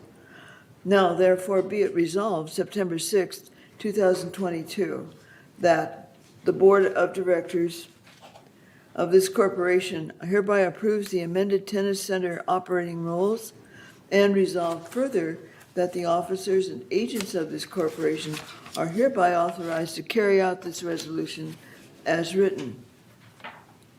I move that we accept the tennis center operating rules for discussion purposes and postpone our final vote for 28 days per Civil Code 4360. Okay, thank you. So we've been... Oh, do we have a second? Yvonne. Okay, Yvonne? Okay. So at this point in time, as part of the discussion, Brian, did this come from your department? Did these No, it did suggestions not. No, come that from- came from one of the tennis club members. Not actually the tennis club members, one of the tennis players, and she submitted it this morning, I believe, to Michaela for member comments. Yes, that's correct. So she submitted it and she sent an email just. Who submitted it? Her name is Teresa Kennedy. Okay. The problem is that we have not been able to really absorb these changes and consider it. So I don't know if, and this is why I was asking Brian is if he's reviewed this and would he recommend, based upon all our discussions with the tennis club, should we accept it? Would you recommend that we accept it? I did not have a chance to thoroughly review these recommendations as they were presented this morning via email. So during this meeting, this is the first time that I've actually had a chance to kind of take a look at them. A lot of these are, adjustments, like, for example, the ones highlighted in yellow would be deletions from the current policy that was approved by the CAC. And then the others are more just verbiage adjustments, just so it's more clear in regards to what the policy is stating. I don't know if the 28 review, if we can take the time to take a look at these and maybe bring them up at the next meeting and incorporate them, if that's an option or not. But that would be my recommendation if that's a possibility. Okay, what do you think, Joan? Well, what we just received today were the amendments, 2 of them, and we haven't had time to look at it either. So I would suggest that Recreation go over it and make their recommendations next time as to whether you accept this or not, and we postpone it again. That's my suggestion. Now, you don't have to go along with it, but there are others who may agree. Okay, Elsie? It's Anita. Pardon? Anita. I didn't. Elsie. Oh. That was just a little joke. I apologize. No, don't pull. It was, come on, I'm just teasing. I agree with what Joan's saying, but I would take it one little step further, that these corrections or suggestions, I won't say corrections, but these suggestions don't seem to me, even if they were accepted wholesale, they don't change. It's not a substantial change is what I'm saying. Okay. I don't believe, but a better minds than mine can make that decision, I suppose. But that's what I would suggest would be if they take a look at it. And I had one little thing that they caught. The one thing I caught, well, I caught two things, but they already caught them, darn it. So and they're just little revisions. They're not even revisions, they're corrections. They're more they're editing, is what you're saying. I mean, that's exactly. So I would suggest we put it on 28 days. And if in fact this turns out to be no more than editing, it doesn't look like it to me. I mean, I'm not saying it's bad. I'm just saying it's not substantial. Okay. For 28-day purposes. That's what I think. I'm sorry. I see. I just glanced at it hurriedly and I thought, oh my gosh, all that red. Right. And I didn't really read it. But reading it, you're right. It just seems to be more minor changes that recreation could work through by next time. So the 28 days should be enough. Yeah, I mean, I would like to make the comment that we could also, since these are operating rules and they're constantly always under review and adjustments, that we can go ahead and approve the operating rules as is, and then as we bring additional operating rules, let's say a month or 2 or 3 months down the road, then we can include these changes. These are minor changes. There's not a whole lot of impact on the operating rules as they are presented. Even if these were adopted, there's not too much of an impact. Okay, Siobhan. To clarify Brian's comments, all the board is being asked today is to introduce the operating rules for 28-day comment. Okay, thank you. Not approval. And this is right, I know. You're right. Okay, Don, did you have? Yeah, who did these come from?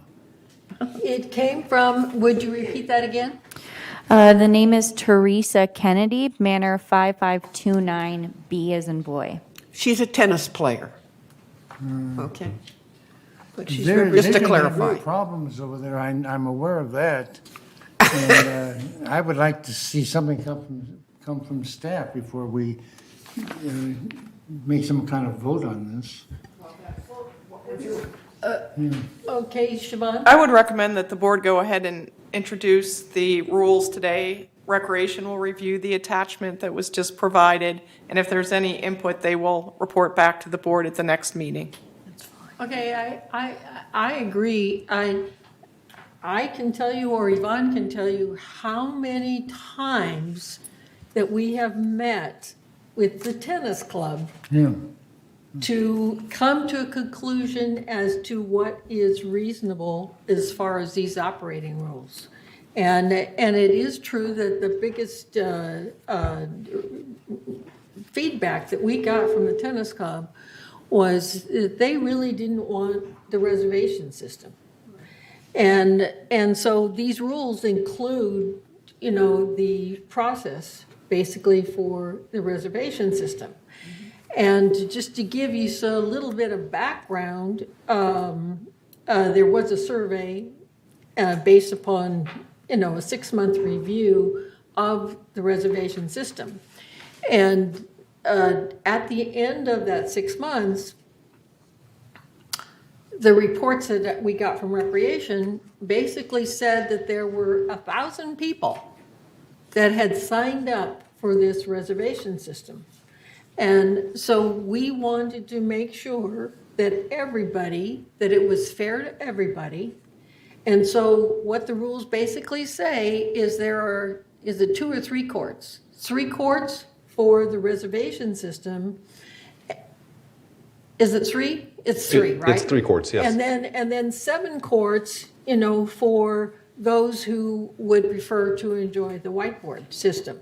So hopefully, and you're absolutely right, Don, but I have to tell you that that CAC, Brian, and myself have been very involved in trying to get an acceptable, agreement between the clubs and GRF in order to go forward with these tennis rules. So Reza.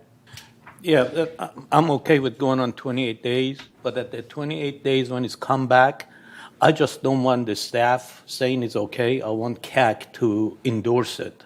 Any changes. The CAC, CAC. You guys. So we don't. The committee. We don't want to send it back to committee. No, not sending back to the committee. The committee have to endorse it because there are changes, and they are intimately involved with all of these things. And But these are mostly cosmetic changes. I'm sorry. you guys tell us at the 28 days that you're okay with it, I'm okay. I just want to make sure that you guys are okay. That's all. Okay, thank you. We appreciate it. Oh, you're Okay. welcome. Are there any additional comments, and are we ready to vote on this? Yes, let's vote. Okay, thank you. We are anxious on this one. Okay, so are there any objections to the approval of the tennis court center operating rules and put it on the 28-day review? There are no objections. So the motion to approve the tennis court operating rules passes without objection. Thank you. We're gonna go have a celebration afterwards. Okay. So, all right, so the next one is to entertain a motion to approve garden center operating rules, and this will also be on the 28-day review. Okay, so.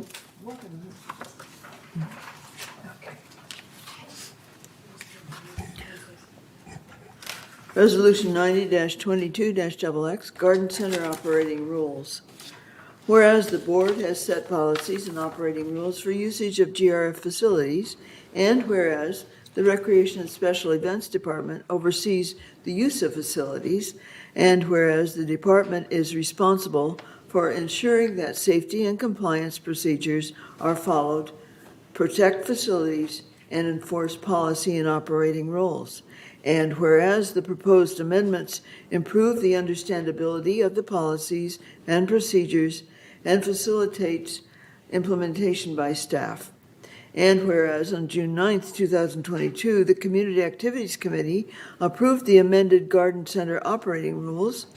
And whereas that this resolution supersedes and cancels Resolution 90-16-55 adopted December 6, 2016. Now, therefore, be it resolved September 6, 2022, that the Board of Directors of this corporation hereby adopts the amended Garden Center operating rules, and resolve further that the officers and agents of this corporation are hereby authorized to carry out this resolution as written. I move we approve the Garden Center operating rules for discussion purposes at this time and postpone the final vote 28 days per Civil Code 4360. Second. Yvonne, or somebody. Is there any discussion? Skillman. Uh-oh. Okay. First, Yvonne. I don't know what else he has to say. I want to say the Recreation Department and Brian Gruner in particular must have the patience of Job to get this stuff written and get it on 28 days. Thank you. All right, Elsie. I want to repeat exactly what my friend Edna said, but my chairman, I'm having so much fun with this. Anyway, there's a surprise. A couple of little teeny-weeny things, but they're just like cosmetic. So is it okay if I just zip you a little? Is that okay if I just zip him a little email? Yeah. It shouldn't interfere with this. It's just Scrivener's. Oh, okay, great. Okay, then. Then I'm ready. All right. Yes, your hand is raised? Yes, we had a William Fisher email in for this item, if it's okay if I could read his email. Okay. Okay, so again, his name's William Fisher, and his manner is 5541A. Okay.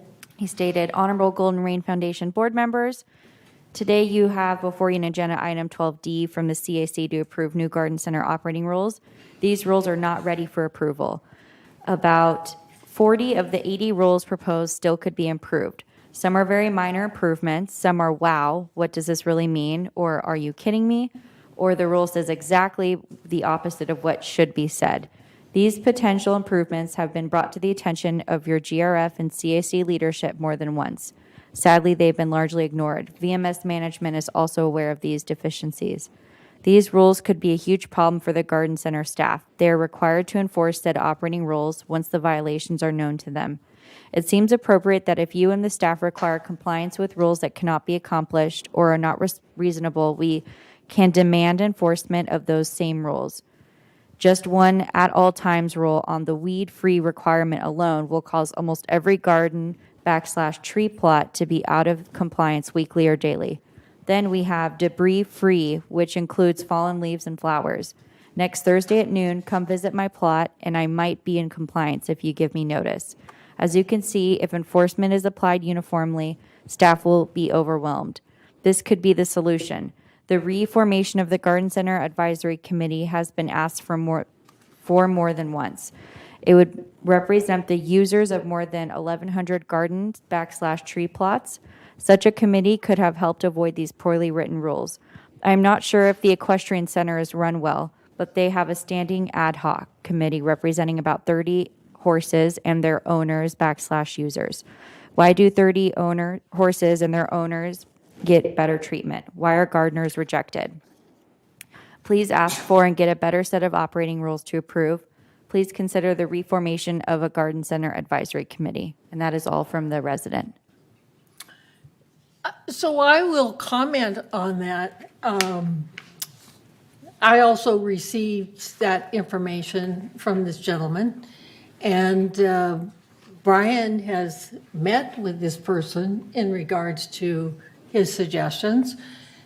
He basically listened to his suggestions and also incorporated into the garden center rules what is applicable, okay? I feel that these garden center rules are very important, and I think everybody needs to understand that the origination of these garden center rules took place when John Parker and Sue Margolis was the garden club president, and so they developed these operating rules. And so I just want it completely understood, because there's a lot of rumors that go around that GRF and CAC just took it upon themselves to go ahead and to write and create operating rules. We don't do that, as board members. We don't do that. And so, yes, what he says in regards to having an ad hoc committee, for the garden center, and the reason that this suggestion is not a good suggestion is because we do not establish ad hoc committees to manage a facility. We leave the management of the facility based upon, recreation has provided an employee, and together they manage that facility. And so I feel that the request, to have an ad hoc committee, just basically to manage that facility is not appropriate. And I understand years and years ago when PCM was around that they had these advisory committees, and it has not proven to be effective, in today's world. So again, my recommendation would be that his request be denied.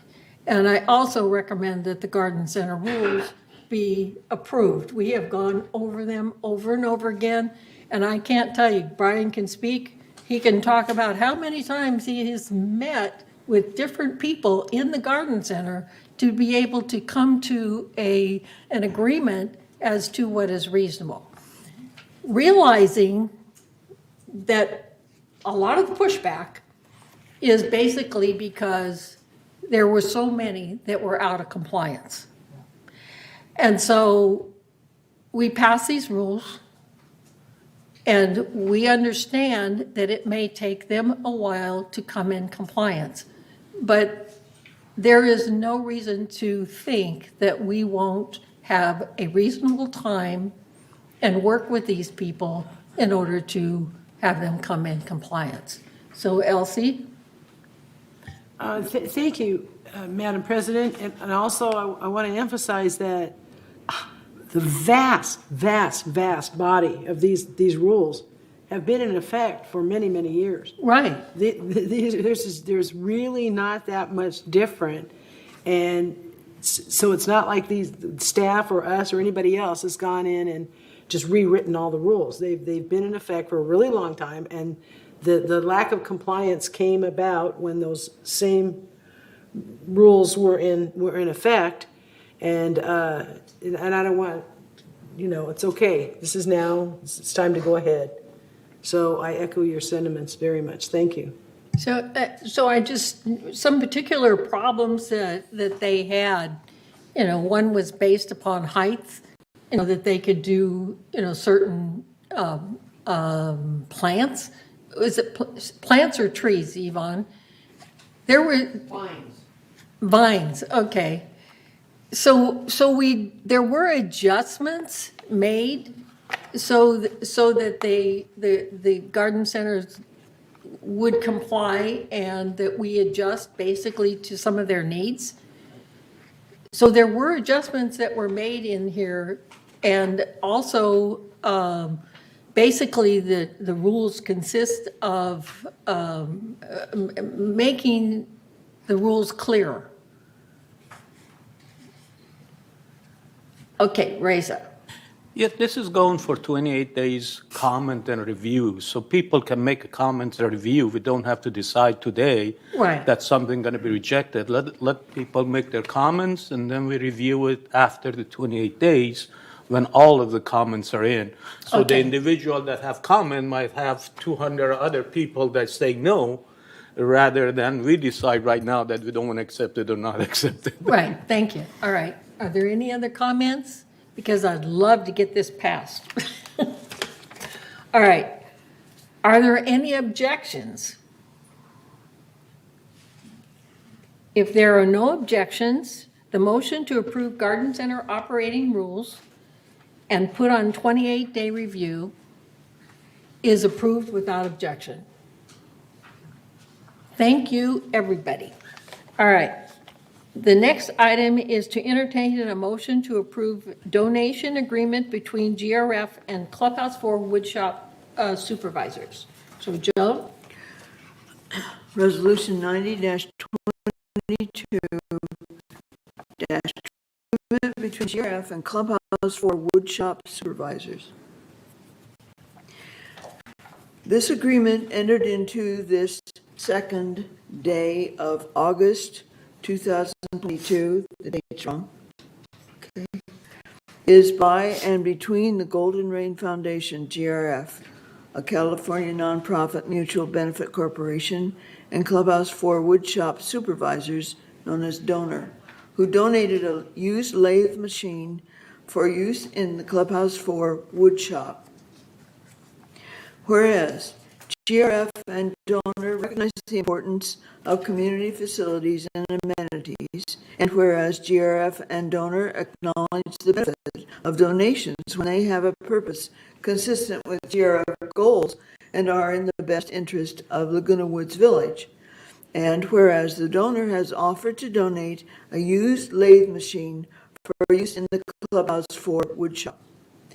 And whereas the Recreation and Special Events Department Director or Financial Services Director reviewed and a donation meets criteria for acceptance contained in the GRF donation policy, which are A, they meet a true need of the facility, B, future use of the facility, and C, does not require the relocation of other equipment or infrastructure to accommodate the donation.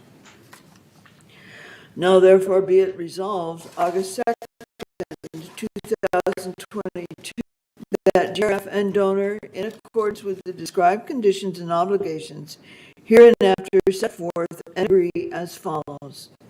Section 1. The donation known as a used lathe machine for use in the Clubhouse 4 wood shop, described below, is donated in its entirety to GRF, hereafter owned by GRF and managed on behalf of the residents of Laguna Woods Village by Village Management Services, Inc., VMS. Section 2, donation description, a used lathe machine. Please put a period there and delete the following words. For use in the Clubhouse 4 Woodshop Space Facility Equestrian Center. Delete the next line and the last few words, then go to location, Clubhouse 4 Woodshop. So it should read, donation description, a used lathe machine, location, Clubhouse 4 Woodshop. Okay. Section 3, amount of donation. Item cost, $500.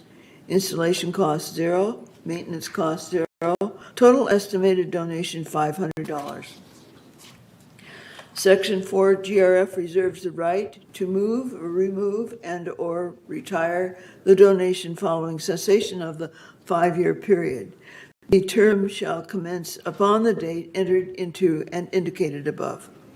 Section 5, GRF will not replace the donation or community space improvement if it is stolen, vandalized, worn out, irreparably damaged, destroyed, or expires. Section 6, installation and maintenance. GRF shall be responsible for installation and maintenance of the item, including any reasonable repairs. Section 7, term. The term of this agreement is a minimum of 5 years or beyond if applicable. And resolve further that the officers and agents of this corporation are hereby authorized to carry out this resolution as written. I move we accept this donation of the lathe to the wood shop in Clubhouse 4. I second that. Second? Who second? Elsie? Okay. There were several people who raised their hand. Okay, that's fine. Is there any discussion? I just want to be sure the edit was understood. Okay.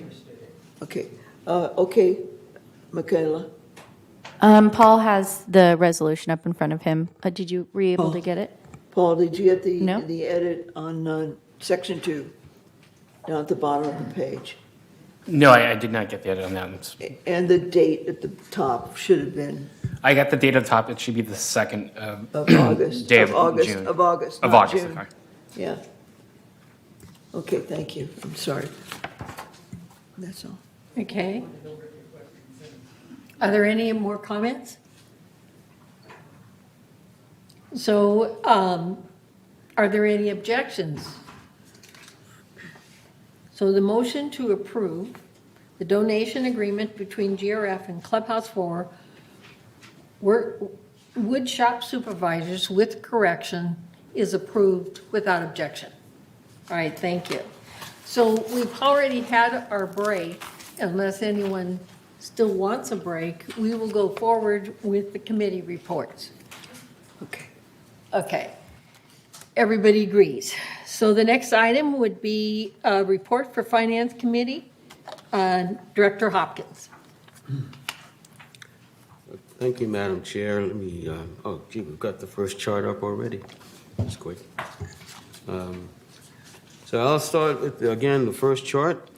This chart includes all revenues, including those designated for reserves, including investment income, the transfer of facilities fee, and the GRF reserve portion of HOA fees.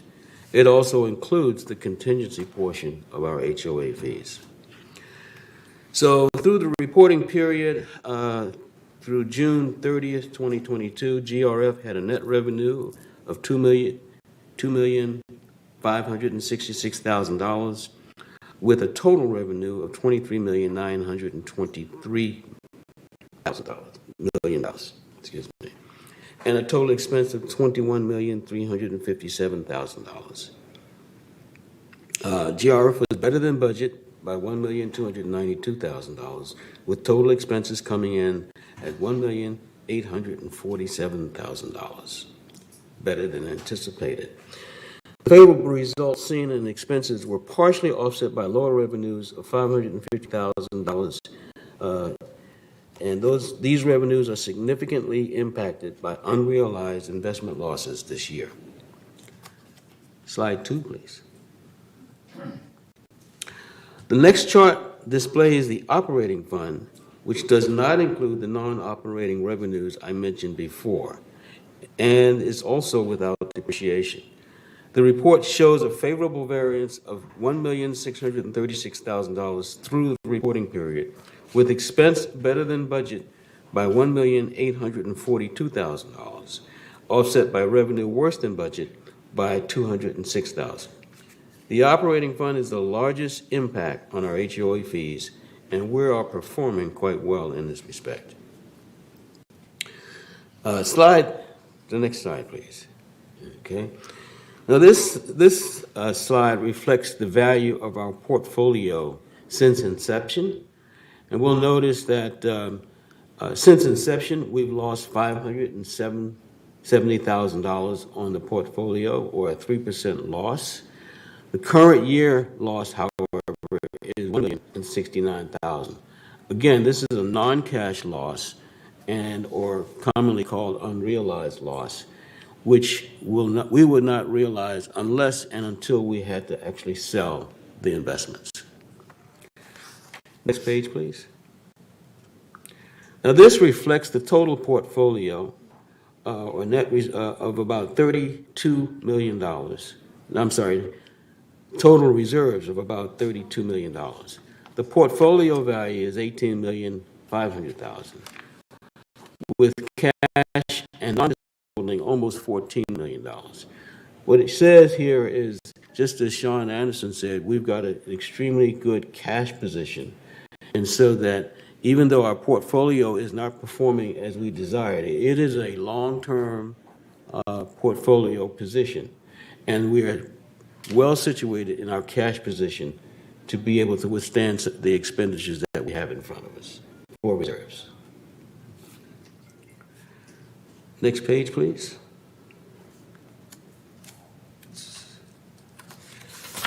Okay.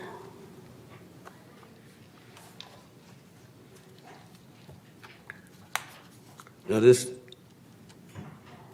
next chart shows reserve and restricted revenues and expenditures. And this shows that our net revenue for restricted and reserve income is $350,000 better than planned.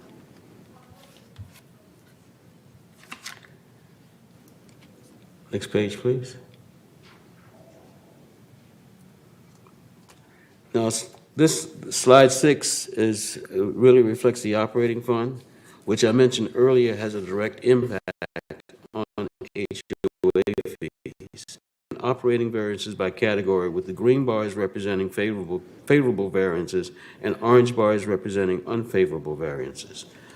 Overall, we had favorable variances in employee compensation and a related variance of $1,100,000, primarily due to vacancies in the general services for bus drivers and janitorial positions. In addition, recreation has 34 unfilled positions, resulting in clubhouse closures and limited hours open to members. Security services and maintenance construction vacancies also continue to the variance. Recruitment is in process for these vacant positions. Okay. Outside services has a variance of $327,000 due to underutilized evening janitorial services as clubhouses remain closed and open only for limited hours. We also had less vehicle repairs and car washes as a result of the number of vacancies that we have. In addition, annual town hall center dues were budgeted for full in April, but are paid quarterly. And lower lift usage, and we had lower lift usage than anticipated. Also, other operating expenses are $138,000 positive variance due to less supplies needed, since the open positions means less use of these facilities as well as services. Also, less supplies are being used throughout the clubhouses as a result of the stockpile created during COVID-19 closures and the current partial closures. Thus, various tools and workshop equipment in the ceramics and lapidary tools have not required replacement. In addition, the cost for streets and sidewalks programs such as chain link fences and etc. Have not been employed this year. They will be occurring later this year, so this is a timing issue. The unfavorable variances are in the broadband revenue. It's $295,000. Again, that's due to lower high-speed internet revenue than anticipated, and also ad insertion as a result of the ongoing COVID-19 pandemic. The utilities and telephone had an unfavorable variance of $130,000 due to higher water expense, which was $95,000 higher than anticipated, or 34% higher, primarily for golf course as a result of the 76% less rainfall than the 3-year average used in the budget. The rising gas costs, which were 42% higher, or $63,000, affecting the recreation department and clubhouses due to the pools, heating the pools during this period of time. Electric rates have also increased by more than expected. Slide 7, please. Okay. This slide shows our sources of revenue other than assessments, such as fees and rentals. To date, we have received just under $4,870,000 in non-assessment revenue.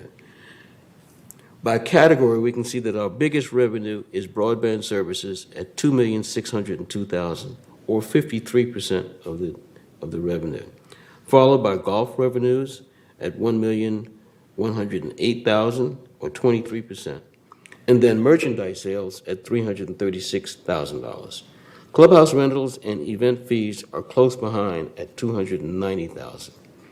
Other revenue, which includes additional occupancy fees, equestrian fees, fees for classes, sponsorship fees, etc., amount to about 14%. The revenues on this chart are important as to how the community shares the cost of our amenities, and the changing market conditions and cost will continue to be important factors in considering these fees. Next slide, please. This chart shows, as usual, our biggest operating expense is compensation, followed by cable and programming expense. Of the $18.7 million, excluding depreciation, these two categories account for 73% of the total operating expense. Insurance, professional and legal fees, and utilities, fuel and utilities, outside services make up the remaining 27%. If you consider that cable and programming are offset by broadband revenue, then compensation and outside services account for 77% of the adjusted expense, while insurance, utilities drive over 15% of the adjusted expense. That's 92% in total. Next chart, please. Okay. The reserve and restricted funds adjusted balances are shown here. Starting with the first column on the left, the reserve funds have a combined ending balance of $33.2 million. Restricted fund balances have an ending balance of 2.6. The second column shows the work in process of about $2 million for the reserve and $43,000 for restricted, reflecting the amounts paid for projects in process but not yet completed. The third column represents the resulting adjusted fund balance of $131 million for the reserve and 2.5 for the restricted. Next chart, please. This chart shows that the resale history from 2020 through 2022. The community-wide sales of 525 units through June 30th show an increase of 73% and 15% over 2020 and 2021, respectively. The June and July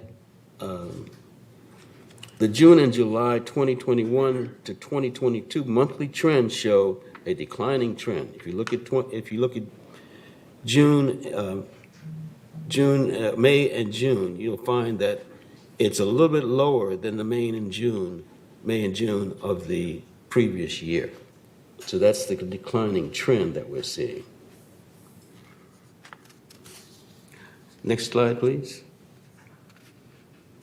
Now this is a listing that gives you an idea of what the reserve money, where the reserve money is committed. As you can see, there's quite of the $13 million of appropriations outstanding. The remaining encumbrance is about $10 million. With restricted funds of the total appropriations of $150,000, the remaining encumbrance is $100,000. Okay, next slide. Now, when we compare our adjusted fund balances to our historical balances for the past 5 years, it shows that we have averaged $25 million in reserve funds. Our current gross balance is $32 million, and our contingency fund is $2.5 million. And that concludes the report. Any questions, comments?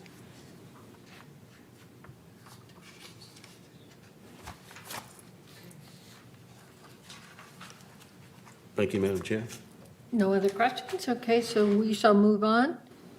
Debbie's not here to report on the Strategic Planning Committee, but I'm going to get together with her and see how we are going to move forward on that particular committee. So the next report would be from Community Activities Committee, Director Horton. Thank you, Madam President. Under the guise of keeping things short, last month's CAC meeting was more amicable than most. The tennis club still objects to the reservation system. The July 4th event was a roaring success, I might add. It was reported last month that Clubhouse 3, or the PAC, the renovations would be completed in 2 to 3 weeks. So I'm hoping that's so. Also, the Recreation Department is working with various musical groups to find a suitable place for a rehearsal hall.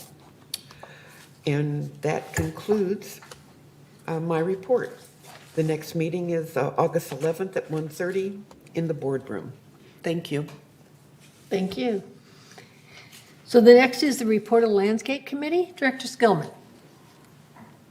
Thank you, Madam Chair. We did not meet in July, so our last meeting was in June, and our, excuse me, our next meeting will be in September. We meet quarterly. As the Landscape Committee, we also kind of function as the Water Committee or Water Conservation Committee. And so I can announce that our water rates are going up in Tier 1. There was a decrease in Tiers 3 and 4. But in Tier 1, which is what most of us use, there was a slight increase.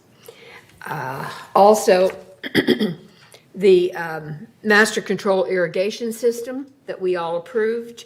The final bids came in slightly lower than what we had thought, and the company WeatherTech is going to hold their bid prices as quoted for the life of the project. Now, this is great because there's been recent 20% increase in equipment costs, and the fact that we have gotten them to hold that price for us till the end of the project, which is the end of next year, is a really good sign. The other thing that we talked about was village tree signing. A lot of people would like to see more of the tree signing, but the tree signing that was done many years ago by the Audubon Club, where they hammered nails into the tree trunk with signs, it's not a healthy option. It has actually killed some of our trees. So the other thing on trees I just wanted to mention was that the History Center has come up with 3 marvelous brochures on our trees. There's the Aliso Creek, there's the Serpentine Walk, and the Friendship Walk. And these are available either at the History Center or we also have them at the Village Library. And they tell you about each tree and they walk you through the walk, and it's really interesting. And for most of us that do when there's a lot of walking, it really helps. The other thing I just wanted to mention was a subject was brought up at one of the mutual meetings that we were developing Garden Center 3. We are not developing Garden Center 3. Back in 2015, there was some talk of that, and there was an appropriation, but it was done away with, and it is out, and that land is there, but it is not developed, and it is not going to be Garden Center 3 with 150 new garden plots. So yes, I do want to ask a question. Was there any kind of construction work that was going on in regard to the Garden Center 3? Okay. Yes, but I am familiar with that situation. And the reason I am is both Juanita and myself were on that committee when John Parker, Sue, and all of that was reviewing the garden centers and the processes and the operating rules and the plots, and they did a wonderful job in being able to handle all of the people that were on the waiting list. So at that time, GRF said, we do not need to spend $3 million on a new garden center. And so I was really surprised when I heard this was brought up and said that GRF was going to, build a new garden center. So at this point in time, no. Just I want to don't let see everybody know resistance. it's not true. Right. So I appreciate it. All right, thank you. Unless Third wants to build it. Yeah. All right, so the next item is the report of the Maintenance and Construction Committee, Director Garth Hoffner. Well, we did not have a meeting. We did have a workshop on July the 15th. And mostly what we discussed at that is we went over at some length about the Building E replacement. And we also discussed some issues with respect to EV charging, and we're waiting for Bart to set up a meeting where we'll meet with the SCE representatives so we can discuss some of the problems and what the feelings we have about EV charging. And we discussed an interesting water intrusion problem which really happened in the third Garden Villa buildings. But it was brought up because it was brought up by me because I live in that center, and I tried to get something started with respect to stopping a water intrusion problem that seems to be possibly ongoing. And so we discussed that, but then it was handed off to M&C committee for third. Yeah. And that's it. And our next meeting is going to be August the 10th. Excuse me, thank you.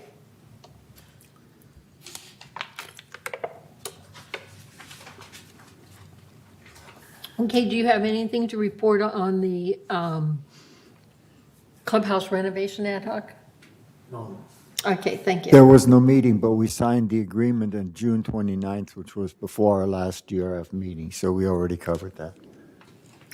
Okay. We signed the contract. Okay, so you'll be ready to work with them in, Yes. okay, but we don't have It a has to go timeframe. through whatever legal stuff has to go. Okay. And as soon as we can meet with them, we'll tour Clubhouse 2 and Clubhouse 3 so they can get a feeling for what we've done in the past, and then we'll go on with the Clubhouse 1 work. Okay, thank you. So the next item is report of the Media and Communications Committee, Director Millman. Thank you, Madam Chair. Media and Communications Committee met Monday, July 18th, and we discussed the following. Our report, first of all, from Media and Communications from Eileen, included the June, July 2022 Village Breeze Club, 4th of July and Equestrian Center events, water use and Eileen's visit to the El Toro Water District, the organic waste recycling and clipping pickup service. So reminding people that to keep their clippings out of the organic waste. And finally, new resident orientations and docent tours are continuing and increasing each time. As far as the website ad hoc committee is concerned, our next meeting will be August 10th. And that meeting is coming up pretty soon. And the employees who are surveyed about the website and meeting their needs as end users are submitting their feedback, and we will continue that meeting. The next was a broadband services report. Again, Ms. Pollen gave a report regarding subscriber counts, which are increasing, and meeting attendance and programming fees. One thing that came up was the fact that the trend towards internet speeds, towards higher internet speeds, suggests that the transition to streaming might be coming upon us a little sooner than expected. So we're working with the broadband group to work out how to get fiber from the vault into each unit. Ms. Pollen mentioned that there's a recording of the meeting that she and the staff had with the broadband group, which will be broadcast to the Broadband Ad Hoc Committee, and we'll let you know as soon as that appears. And then the last thing was, that was it. That was the last thing. Our next meeting will be Monday, August 15th at 1:30 here in the boardroom and on Zoom. So will you continue with the website ad hoc? I just gave it. Oh, you did it? I apologize. I included the website in this. Okay. So our meeting for the website committee will be August 10th. Okay, thank you. All right, the next item, we report of the Mobile Vehicles Committee, Director Tibbetts. He's also the chair for Security Community Access Committee, so I'm asking him to just continue on both reports. Okay, well, I'd be glad to. Mobility and vehicles, we did not have a meeting. Our next meeting will be tomorrow at 1:30 in this room. In security and community access, Chief Eric Nunes reviewed different items that have been going on. The major item, I guess, is we had 8 golf carts stolen. 3 of them have been recovered. I don't think they have a suspect. That's all I know about it. We do have a problem with adult residents, residents with adult children coming in, and many times they are stopped by security because they're caught wandering around the village and in the carports. As far as incidents in the homes by residents, the number one concern continues to be falls. They trip and fall, and they have to call security for help.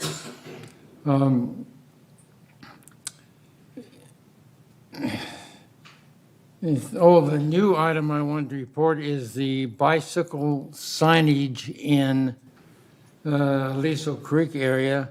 There is no bicycle riding down there, and also there is no bicycle riding on the sidewalks. And people don't seem to remember that, and it is dangerous. We're getting more and more riders as time goes by.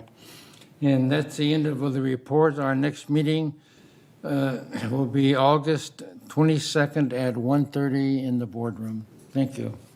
I have a question. Yes.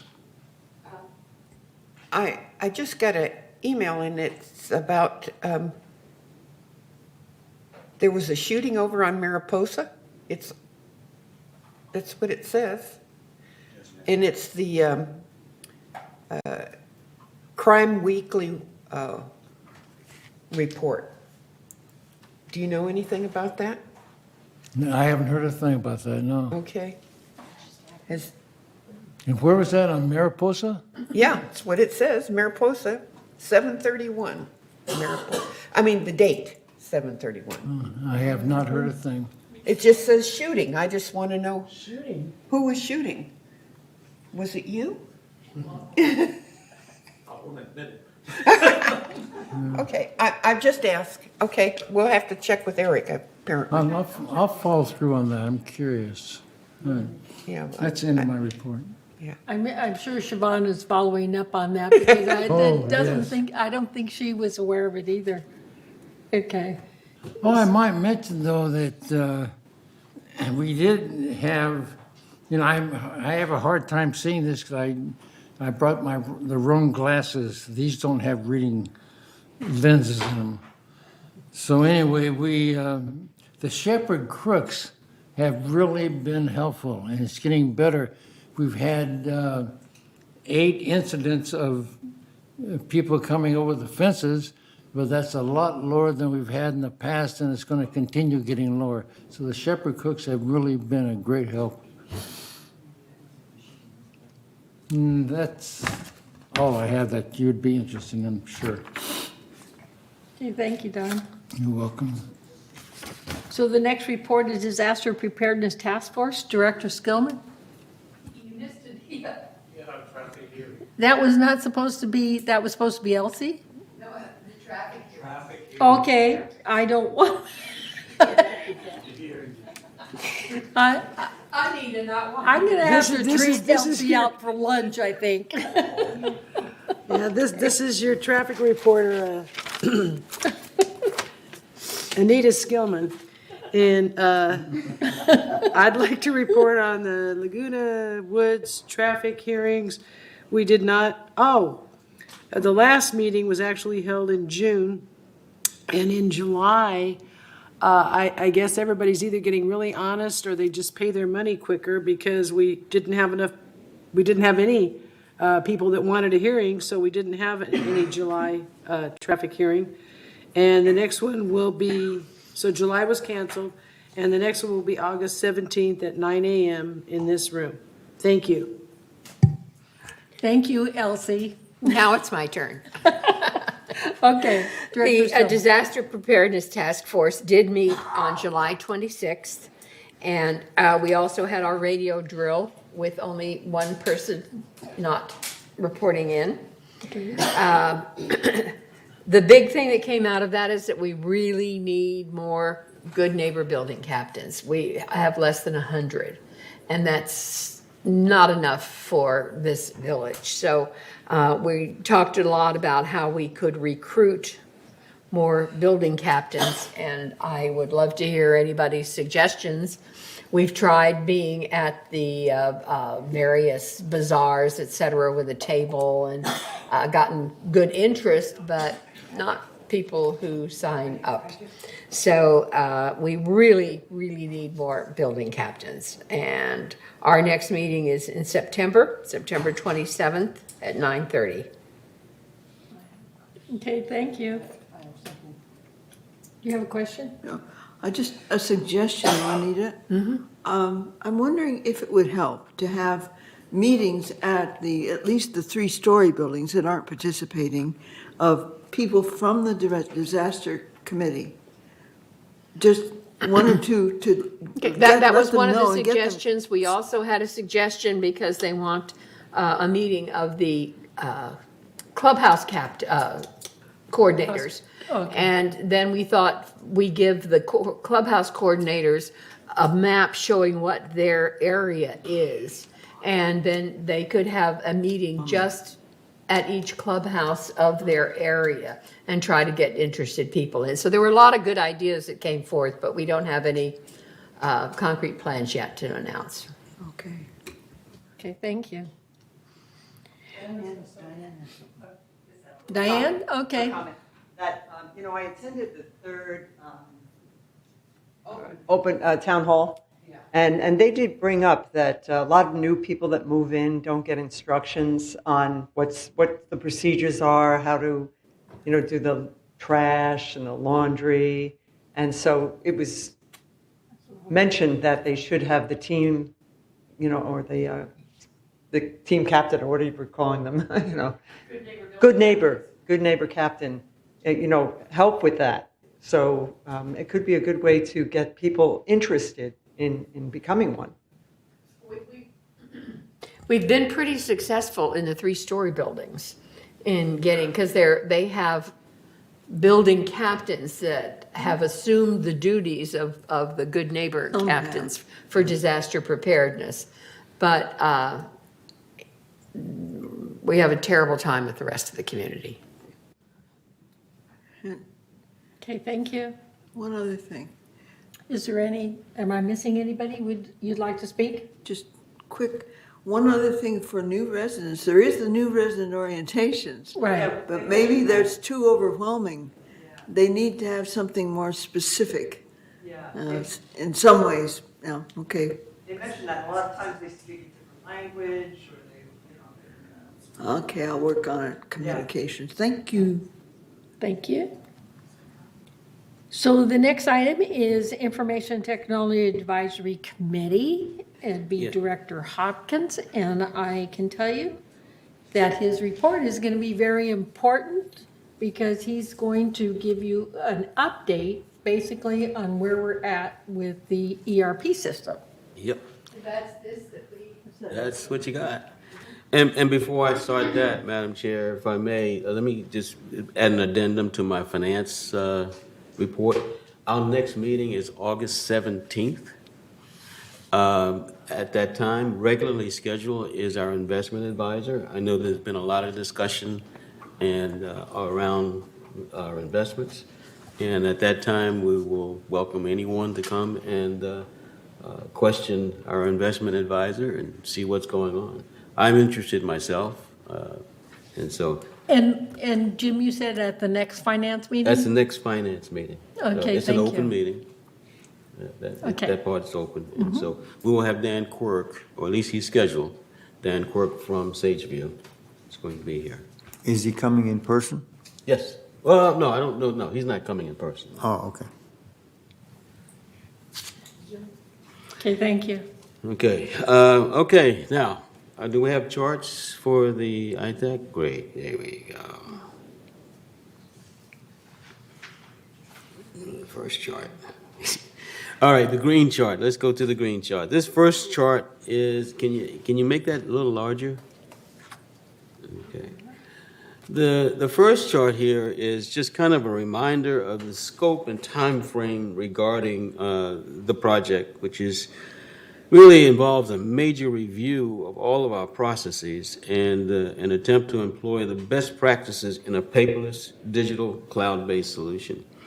We started with accounting, all right, and then the plan is to move towards field services, inventory, and asset management, and then sometime in 2024, phase 3 will be resident services and resales.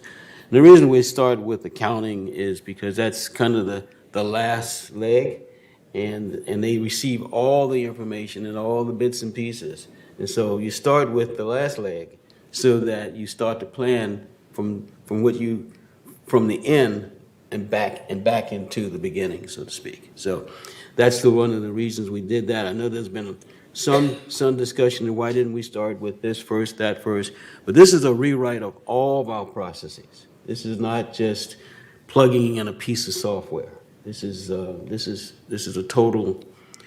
huge implementation. Next chart, please. Okay. And I won't go through all the details, but after 2 months of planning, from April to June, we kicked off the project on May 30th. Currently, we are in the analysis phase. And if you look at the phase, we went through the readiness phase, then we kicked it off, and now we're in the analysis phase. We've had project kickoff meetings with staff, mainly accounting and finance staff, and they're going through what they call a fit gap analysis. The fit gap analysis says what within our current software or current processes fit with the new software plan, and where are there gaps in both process and software. And so that analysis is an ongoing analysis and will actually be applied to each one of the phases. And then somewhere in August, we'll start to implement. And once we start that, there will be a complete, there will be design workshops. Again, staff will be participating in that. And by the way, any one of our board members are invited to attend any one of the workshops. There are dozens of workshops happening practically every day that staff is attending while actually supporting us at the same time. So there's a lot of work involved in this process.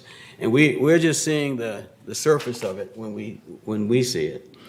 I said somewhere in October, we'll start to go through the test and deploy phase.